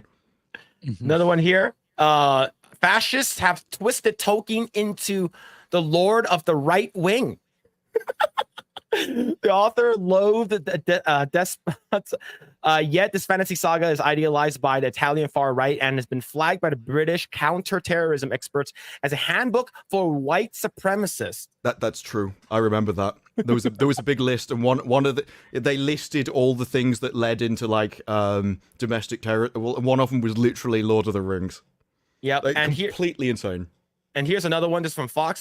C.S. Lewis, Tolkien, Orwell among the works tagged as triggers for far-right extremism by anti-terrorism group. Now if you go over here, classic authors such as C.S. Lewis, J.R.R. Tolkien, George Orwell, Joseph Conrad, and Aldous Huxley were included in the list of potentially problematic texts compiled by Prevents Research, Information, and Communications Unit, according to The Spectator.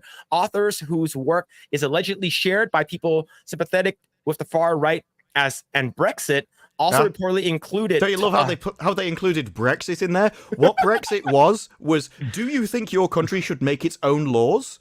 And do you think that you should make your own trade agreements? That was the only thing that was about. And they hold it up as the bogeyman of evil. It is wild.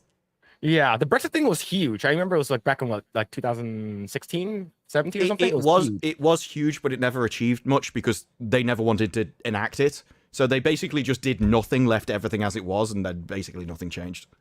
Okay. But the thing is that they also included Thomas Hobbes, John Locke, Edmund Burke, Thomas Carlyle, Adam Smith, and Shakespeare. Yes. It is basically any author which speaks about masculine values, strengthening yourself, not being a victim, not being weak, going through challenges and struggle, but coming out the other side a better person. All of their work is now, no, you can't do that. It is literally anything good in the universe.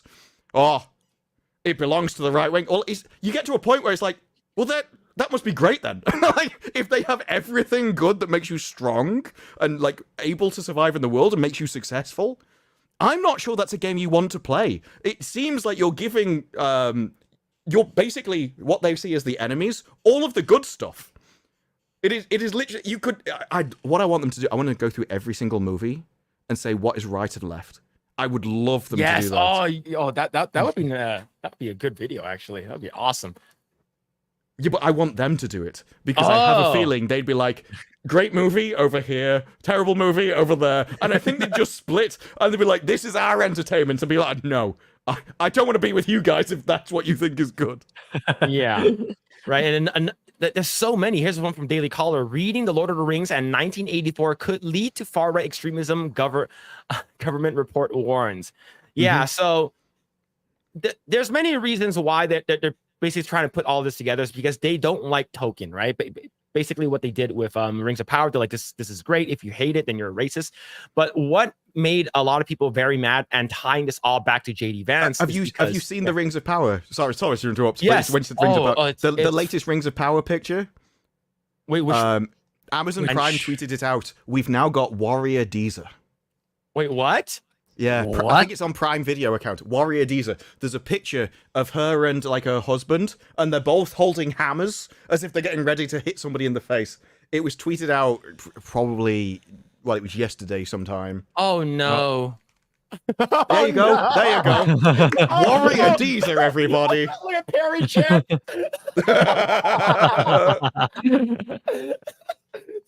This is, oh no, man. Warrior D's, oh. And of course, holding a giant sandwich, but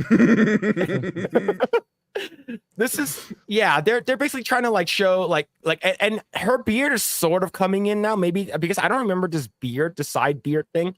She had no beard. Like, yeah, in the first season, it was like clean. Yeah. But yeah, it's because of the uproar. And then they're all trying to tie this back, saying that if you are against it, you're a white supremacist. Take a look at what JD Vance said, right? This person right over here says, JD Vance is Trump's choice for VP. His views on women are particularly interesting. Quote, we are effectively run in this country by a bunch of countless cat ladies who are miserable at their own lives and the choices that they're made. And so they want to make the rest of the country miserable too. Crabs in a bucket. If you scroll down, I should probably be near the. Oh, maybe not. I see if I can try and get my tweet for it. Oh, they're right here, right here. Yeah. It's a good start as he's pinpointed which part of the house belong. Like all the tweets with them are literally just like, based real. I agree, and that's amazing. We should all do that. And like everyone was agree. That did not go the way she was expecting. No. Yeah. But yeah, they're trying to paint everyone that likes Lord of the Rings. Lord of the Rings this is the type of thing that it's Lord of the Rings, especially let's talk about the movies. We're not even including the books here. At least the original trilogy, not the Hobbit stuff. It's a movie that still holds up even 20 years after. Like 24 years after its release. It's still really, really good. And especially the extended... I think it'll always hold up because it wasn't very heavy in CGI, and that seems to be what ages. If you use miniatures as they did, it still looks good. And I think, as we've seen like things like Babylon 5, the CGI for Babylon 5 was terrible, even when it was made. But you don't care, because the story's so good, you're just like, yeah, this is the world I'm in. And your brain just kind of accepts it. And I think Lord of the Rings will always be around. It will be one of the kind of trilogies which is just always mentioned. Like that and The Matrix. There's some films that will just age really well. Yeah. Oh, man. But Grae, do you believe that Lord of the Rings is right-wing, though? Like, because did Rachel Maddow, like, did she win you over with her statement? If there's a lot of white authors in it, it's automatically right wing for them. That's basically what she's saying. Oops. Oh man. That's basically what she's. Anything with a lot of white authors in it, it's automatically a right wing conspiracy. Yeah. That's basically what she's saying. Yeah, it's I want to watch the entire trilogy extended version now. Like I just want to do it again. I haven't seen a movie in like 3 years. I remember watching the entire thing with my wife, the extended one. I was like, we're gonna watch the entire Lord of the Rings series, the extended one. I've just seen Gary retweet this. This might be the worst tweet of all time. What have they done? All right, let's bring this up. Let's see. They've tried to be really clever. This is horrific. They've tried to be what they wanted to cut his face in half so he looks normal, and at no point did they check it to see if they'd done the art right, and so he's just got a squashed face. Yeah, kind of like it's like a cyclops. Yeah, like his nose has entirely vanished. Like, oh man, yeah. Like if you're looking at it like this, then yeah, I get it. But everyone's going to be seeing it. Yes. And that's the thing. There is a way, when you know the layouts, that you can make the images so it would have looked fine, but someone has messed up and nobody even bothered to check. They just posted, yeah, that'll do. Oh, man. Oh, dude, what the fuck is this? Amazing. Oh, man. Bro. Oh, man. It's like an alien, dude. Oh, Anatar the whack. Oh man, it's this kind of unforced error, right? You had nobody knew you were going to post that. You had all the time in the world to go, actually this isn't right, can you just do it again for tomorrow and fix the dimensions? That'll be fine. No, it was just like, that'll do. We don't really care about it. We know it's screwed up, we know it's funny, but no, we'll just post it anyway. And it's the lack of care that it shows how much you care about the work, and it doesn't inspire confidence, does it? No. Oh, that's so funny. Oh man. Well, it's not. Here's the thing. Like a lot of people were like, "Oh, they shouldn't even make a season 2 and stuff like that." But the thing is, like, it's unlimited content for people. It's just for people who are making videos about it. You're gonna have an endless resource of content crapping on this and saying how bad it is. And it's if the majority of people are saying it's bad, like why don't you just listen instead of just saying, oh, you guys are just racist, sexist, or homophobic, whatever. Like all of these words that they've been calling us for the past how many years now, it's lost all its meaning. Oh yeah. If it's with me, I'll just like, yeah, so what? It's reached a point where it's like I don't even care either way. I know there's still people who, like, defend it, or they'll be like, "Oh my god, you're a hypocrite." Like, I don't even defend it. I'll just start insulting them. Like I basically come back if someone comes at me with a certain energy, I just go for them again. So now if any actor comes out like, right, let's go through your history and see what we've said before, shall we? Let's make a video out of that. Like what comments have you done? And so I think they will eventually. You can't win. You can't beat the internet, right? The Steam said long ago, you're not. No one is smarter than the internet. The internet remembers everything you've ever done, everything you've ever said. It will deconstruct your spin, and it is smarter than you. So we just tell you the truth.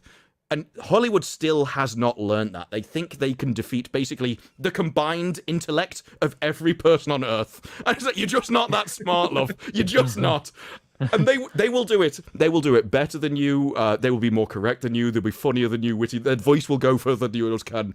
Just be honest with people. And it's the one thing they can't do. They have to try the slurs. They have to try and shut people up rather than being, maybe they've got a point.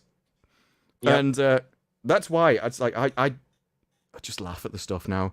When I started with Wheel of Time, I cared, and I still remember episode 5 of Wheel of Time broke me, and ever since then, I've just found it funny. Well, the fact that you also watch MILF Manor. Yep. Oh, the ultimate degeneracy. Yeah. Is it even like is it like cringe funny, or like what type of like comedy is it? It's like, I can't believe these people exist in the world, and then you're like, I can't believe that you're willing to do this on camera, and you have absolutely no shame. And I think it is just like, if you ever want the perfect example that the entire idea that we're all equal is wrong. Just watch MILF Manor. You will come away feeling so superior, I tell you. You're like, I don't know if I'm better than others. I'm definitely better than these, though. Like, there's no way I'm equal to those. Like, I remember they started, and there was one like, yeah, I've had 5 divorces, I've got 3 kids from 5 different dads or whatever. It was like a really long, weird speech. And then they started going, well, in the first one, it was the worst because they were their own sons went in, and the show started hinting that they really wanted to keep it in the family, so to speak. No. Whereas in the second season, they were like, okay, so we'll just have the sons in, and for the first day, everyone thought it was just, you know, the random mums with random sons. Then they brought the sons' dads in, and they started off. All the women were being like, you know, men my age, they just can't carry it. They're just not as good as these. I mean, look at his abs. Yeah, they're young, but there's no way that they could compete with somebody my age. Then they brought the dads in, entirely changed their tune. They're like, oh my god, I can't believe someone that is that hard. And now you're competing against your son for some random woman that you met yesterday. And the first puzzle that they did, because I think it was set in Canada, they poured Canadian syrup all over people and got the mums to lick it off and move it to a different bucket. Oh, that's the first meeting these people had. That was the high point. oh no. And you get some of the women like competing because they get to go on a date, so they were really competing to like do the challenge. And then there was just one of them who's just like massaging him and like licking him and stuff. She don't care. None of the syrup went in her bucket. She was too busy just getting her hands on the bloke. Oh my god, man. Yeah, well, the thing is, reality TV has been failing like ever since COVID happened. So they have to bring something, right? So well, that's the thing with reality TV though. It hits kind of quite a wide demographic of people. If you get like it needs a twist, it needs some kind of hook. But if you nail that, you get quite a wide-ranging show that people will watch for a long period of time, and it's really cheap. And so that's true. Yeah. I don't think it's ever going away. Come on, like a bit like soap operas in that regard. How long have the Kardashians been running? Like it's still going. Yeah, it's like it's been over a decade, and people just watch it. I don't get it. Like I watch my. I don't get that. No. I will wake up and then like getting ready for work, and my wife's getting ready, and she's watching Kardashians in the background. She's like, "Oh, just have it as background noise." I'm like, "Can we please switch this out?" And I'll see them complain about the dumbest shit. I'm like, "This is so stupid." But yeah, I do get it though. I do get like people just, you know, it's cheap, and you just have a crew just following you around. There's no script, nothing. Just say whatever you want. I mean, in my days of gaming all day and just watching bad television, I did watch a lot of Big Brother. So, you know, I do kind of see the thing. Because that was the thing. Now, Big Brother over here is awful. But again, it's because they've basically gone, we need to check a cross-section of society. It's like, that's not interesting. It was interesting when it was basically a load of English degenerates competing with each other. And they would basically kind of do anything. And so you got invested. At the start of the week, you're like, I just don't like you. And then by the end, I'm like, yeah, Sharon, he did screw you over. Get your revenge, Sharon, go on. And so, you know, you do get into it. Yeah. Oh, man. All right, let's talk about our last topic. I know that we're approaching that 2-hour mark. Thank you so much, Disparu, for coming on. I do want to talk about this. Yeah, but thank you. Chat, everyone. Smash the like button, subscribe to the channel, subscribe to Disparu, follow his stuff on X. He has funny takes like the one that we showed earlier. But let's go and talk about this right up here. This also comes to us from Grums, and it's talking about Flintlock. So what do you, any of you guys, what do you guys heard about Flintlock? I'd not heard of Flintlock. I'd heard of Concord, which was another one he was posting about recently. Yeah. With all it was basically Overwatch with fat, ugly people. And then it died, obviously. Like, who wants that? Who asked for a poor Overwatch clone with none of the charm of the characters? So I'm not surprised that one's failed, but I don't know this one. Yeah. What about you, Grae? I actually played it. I'm actually thinking of making a video about it. Flintlock, you're playing it? Yeah, it's on Okay. Game Pass, so you can get it for cheap. So, but even then, it's like it's hard for me. It's because some people are saying it's okay, but for me, it's like it's a mashup of like so many other games that ends up being really terrible. It's like, oh, they got this idea from God of War, oh, they got this idea from another game. But it's not a good, it's even with the woke elements in it, it's even if you don't consider that when you're critiquing the game, it's still a bad game overall. There's just ways better games, possibly even cheaper, and Mhm. overall just a better experience. So yeah, not looking good. I don't think it's this game is good. This game is probably going to be another Concord too. More DEI, SBI games. All right, let's talk about this right over here. Comes to us from X. This is also from Grums. It says SBI Flintlock has launched with very poor Steam stats. Only 607 players, where other older games are doing much better at this hour. Game already discounted 10% on launch day. Wow, that's really bad. They usually, some games usually just do that. It's like a psychological tactic, like, oh, you get a discount of 10%, but that's only like for like the first 2 to 3 months, and to bring it back to full price. That's what they usually, some games in PC usually do. Okay. The thing is, like- though, it's got a 10% discount and no one's bought it. Like, Yep. Yeah, they're not that's going true. to buy it when the price goes up. Especially, like, is it an FPS or whatever? Is it a multiplayer game? Because if you can't get the players in a multiplayer game, well, it's just death spiral. Because nobody plays, and so you assume your game's dead. Yeah. See, I covered how the former CEO and CEO ruined the game by hiring SBI in past tweets, race swapping the MC, and using company funds to promote diversity initiatives in the COO's personal VFX company. While they eventually left, it seems the game never recovered. Kepler Interactive investor Lizzie K, who was angry, so angry at my article, she left Twitter. Please don't at the current account. It belongs to someone else now. Claimed I would be wrong about the game, but it turns out I was right. Flintlock devs did reach out to Cabrutus some time ago to claim all the SBI material was removed, but when Cabrutus asked for proof, they ghosted him. YouTube I do remember that. I remember him talking about that story. I just didn't know it was related to this game. Yeah, that's actually pretty funny. Cabrutus is doing a lot of work. The YouTube reviews of the game cite poor story as part of the reason for Flintlock's lackluster reception. Sweet Baby Inc. consults on story and characters. Any studio working with SBI should ditch them and denounce them. Cabrutus Steam list is nearly 500,000 gamers. None of them was buying the SBA back. Now, so here's the thing. So this is the person who's extremely pissed off. Absolutely fuming. Vibrating off the fucking plane of reality. This piss weak pseudo journalism that the far right GG are taking it so vile.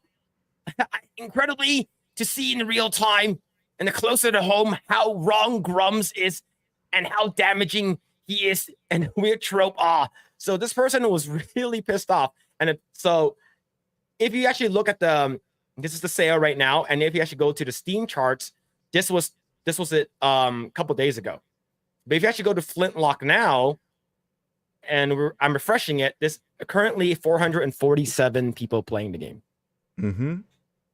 And that seems to be like near the high point of each peak. And as everybody knows, nearly every game just goes downwards from its launch. So unless they did something spectacular that would also get in the news, people aren't buying this game.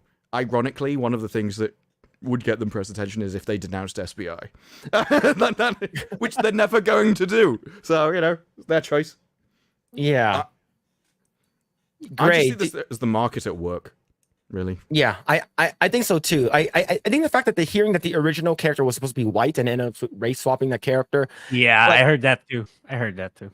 Like the game could be really, really good, right? Our goal is to No. It's not. No. It's like, I played it. I know. I played it. Trust me, it's not. So Like, if you don't factor in the DEI stuff, it's a terrible game. Sorry, it is. So it's not good then, huh? Oh, It's like man. it's like an amateur Souls-like game. Imagine, it's like everything is so janky. It's like it performed really bad on PC. That's why I tweeted. I'm moving to my Xbox to see if it performed better. To be fair, it did, but my PC meets the recommended system requirements, but it kept lagging. The frames kept dropping, so I had to move to the Xbox. And even then, it's still terrible. It doesn't feel right. Like it's the unique mechanics is something that you've already experienced before in another game, and yeah, overall it's just not. There's nothing new or unique or fun about it. That's Nah. basically my take. But it's, Okay. I mean, it's what you're going to get. If you want to embrace this kind of stuff in story, you're also embracing it in hiring. And if you, for any reason at all, choose somebody who isn't just the best, it means you're getting someone worse. By definition. So the more categories you want that person to be, the smaller the pool is. And so inevitably the worse that person's going to be. And so it affects the hiring, it affects the gameplay, it affects their ability to code, push out patches, their speed of development. And this is why it will crush any company that embraces it. And they think, oh, we can do this and it won't make a big deal, and whatever interest-free loan we get or whatever will make up for it. But it doesn't, because it literally destroys your entire product. Until they start realizing that and just entirely roll back, you're going to keep getting failures like this. Yeah. Oh man, do we get a raid? Yo, Smooth a DJ. Yeah, Yo, thank you so much for the raid, man. Thank you. Hope you guys are doing good. Thank you so much. But yeah, but the thing is that Concord is getting a little bit more. Right now it's in beta right now, I believe. And Open this is the beta, game that yeah.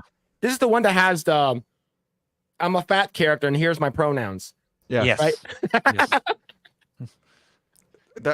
I saw the XQC clip. He's playing. I'm playing something he him, and it was just like, okay, it's right next to the name. It's really prominent. It's not just Yeah. like in a biography in a hidden page or something. No, front and center. Really proud of it.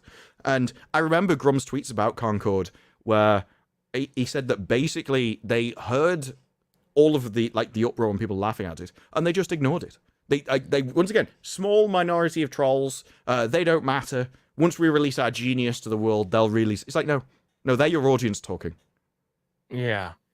Here's the thing. I saw that CGI trailer. It looks really, really good. Like, it looks like they spent a lot of money on it. The thing is that, like, if you're going to have all that, like, the stuff that nobody asked for, like, okay, I mentioned this before. What made Overwatch last longer than its original appeal, right? The preseason was really good, in my opinion, when I started playing. And then when first season came out, it was pretty good. What made it last a lot longer than it should have? I mean, The Rule 34. Oh, true. No, actually, 100%. Blizzard got annoyed. They wanted to try and ban it because it was literally the top of search terms. Google were publishing results based on it. The Hub came out with a graph of, and it was like top of like Tracer and everything with the top of the search results. So yeah, that was a lot of free advertising right there. Yeah, and the thing is that, like, and they're trying their best, right? I believe they're even saying that, like, their new game Blizzard's trying to come out with, they're trying to make sure that there's no leaked model out there so people can use it. I think they encrypted them in Overwatch 2 because they did? people ripped them in the first one. Oh man, but yeah, the thing is, if, like, I'm not sure if there are any hot characters in Concord. I always know is that there's a big girl with the green armor. She looks like an oval. But the thing is that, like, if your game isn't going to attract me with any of the characters, like, oh, this character looks really, really cool, I want to play this game. Like, this character looks really awesome, I want to play this game. If nothing's going to attract me, I'm not going to go play your game, to be honest. Well, look up the First Descendant on the viewer numbers. Oh, Because yes. that's been doing really well. And if you look at the character designs in the First Descendant, you know why. It's quite a basic game. I mean, I've been playing it just because it's kind of, if I'm watching a YouTube video or something, you can kind of turn your brain off and find it. I think it's fun. But the character designs actually have attractive people in them, and it's just a breath of fresh air. You just don't get that in modern. Everyone looks. They've all got the male chin. It is the chin that men would die for on every female character. Like, you could break breeze blocks with that chin on most of them. So, like, okay, I'm pulling up the numbers right now. So this one is Concord right now. Okay, we have 1,300 currently playing, and then we have First Ascendant. Wow. I mean, look, this is the difference of just having attractive character models. I mean, yeah, the rest of the game matters, obviously, but if you just had fat, ugly people in the First Descendant, you would not see those numbers. Nobody wants to run around playing a fat, ugly person. If I want to do, I'd do that every day. But yeah, it's wow, yeah. Sex sells, right? Look, Yes. look at all the money that like, okay, if Chun-Li was fat and Cammy was fat all of a sudden in Street Fighter 6 wouldn't have sold as well as it did. I think Street Fighter 6 has been doing really, really well. Same thing with Stellar Blade. If Stellar Blade had fat, ugly characters in it, no one's really going to play it, right? Even it doesn't really matter how great the gameplay is. Like if the main character of what's it called again? Resident Evil 4 or Devil May Cry were all fat versions of them. Like no one's really gonna play the game, right? If they became fat, right? If the gameplay is good, no one's gonna give you that chance, right? No one's actually gonna give you that chance to play the game and play your Capcom or whatever if your characters aren't appealing. Let's say if your character is appealing, then that's what draws a lot of normies in my opinion. And in the first Descendant, you've got character skins like the Ultimate Bunny, which is literally just a bunny girl in a tight swimsuit. That's what people. It's a third-person view. Of course, they're gonna like it. But as you saw there, the reviews were like 54% positive, and a lot of people are having a go at the monetization because it's free to play with obviously a paid store and stuff, and a lot of people don't like the store. But it's still got 124,000 players, even though because people are overlooking the problems because of the character models. If this was 15 years ago, would it have had the same thing? Probably not, because other games would have had attractive models in them as well, so people probably would have done anything else. But when you're in like a desert where everyone else has decided to simultaneously destroy their own games, you find something like this refreshing, and it just attracts all the players. Yep. Now, do you think that this character will bring people to play? Yeah, it's hardly the Ultimate Bunny, is it, really? Yeah, 100%, man. It's it's going to be the next character in Leslie Headland's Acolyte. That's the kind of thing that it looks like there. True. Yeah. Oh, I could totally see it. Yeah, season 2. But yeah, it's I don't care how great the gameplay is, right? Like if you can draw people in. Okay, let's say if down the road, let's say everyone's like, look, despite how the characters look, this game is really, really, really good. But you have to use like a character that like you don't find like cool looking, right? And if we talked about the whole Capcom thing, right? That the whole the fans survey thing that they did, like the top characters, I thought was going to be Chun-Li and Cammy, which is not for Capcom characters. Top characters were actually Leon Kennedy and Dante. Yeah, it's because they're cool and they're badass looking. Right, and a lot of it is a power fantasy in gaming. Like people like games that make you feel strong. Yeah, absolutely. Yo, bend over. Thank you so much for becoming a new member. Thank you. But yeah, we are at the time. This is a shorter stream. Thank you so much. I know that we went through a bunch of stuff with video games, Lord of the Rings, and stuff like that. And I know. Thank you so much, Disparu, for coming on. I know that you have Saucy Saturday coming up in a couple hours. So is the stream set up already? I want to see if I can redirect people there. I don't think it is, huh? I don't know. I leave that to Wicked Virtue. I have nothing. I just turn up and drink. That's basically me. All right, but thank you so much. We have a concurrent, including X and everything. We have about 1,000 people watching. Thank you. Holy shit. Yeah, that is a lot for us, but thank you. Disparu, thank you so much for coming on again. Where can people find you and what are you up to? Yeah, Disparu on YouTube. At the moment, it's probably going to be some more Acolyte stuff. The last video was basically about the Manny Jacinto thirst, and I spent so long laughing at that, I couldn't cover the Leslie Headland interview, so there'll be at least one more thing about what they're saying over there. And after that, I don't know. There is... I think it's in a couple of weeks. We're getting the Zack Snyder extended versions of his movie. Yes, we are. We are. What? Yeah, I think it's on like August the 8th or something. It's quite close. Both Rebel Moon movies are getting the extended cut on Netflix. Oh so, no! It's gonna be like I don't know how long it could be, like 4 or 5 hours each or something. I imagine. Yeah. Imagine the amount of grain that will be harvested in those movies. That's what I'm looking forward to. True.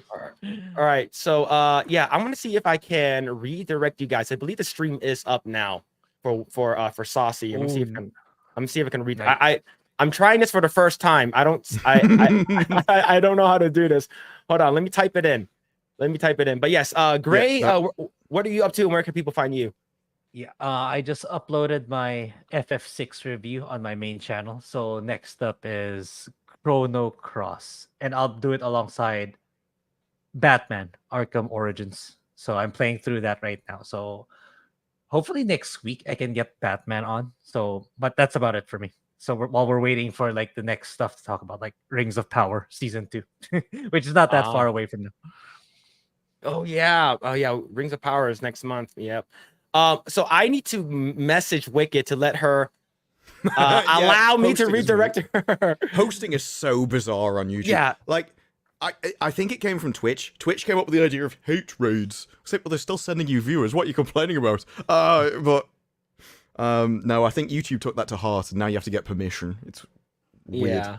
But yeah, thank you so much, mods, for dropping it. Please drop Saucy Saturdays Wicked Virtue stream. Disparu will be over there in about 45 minutes or so. But yes, thank you so much. You guys can follow me at Mr. Phillip Chan if you guys want to follow me personally.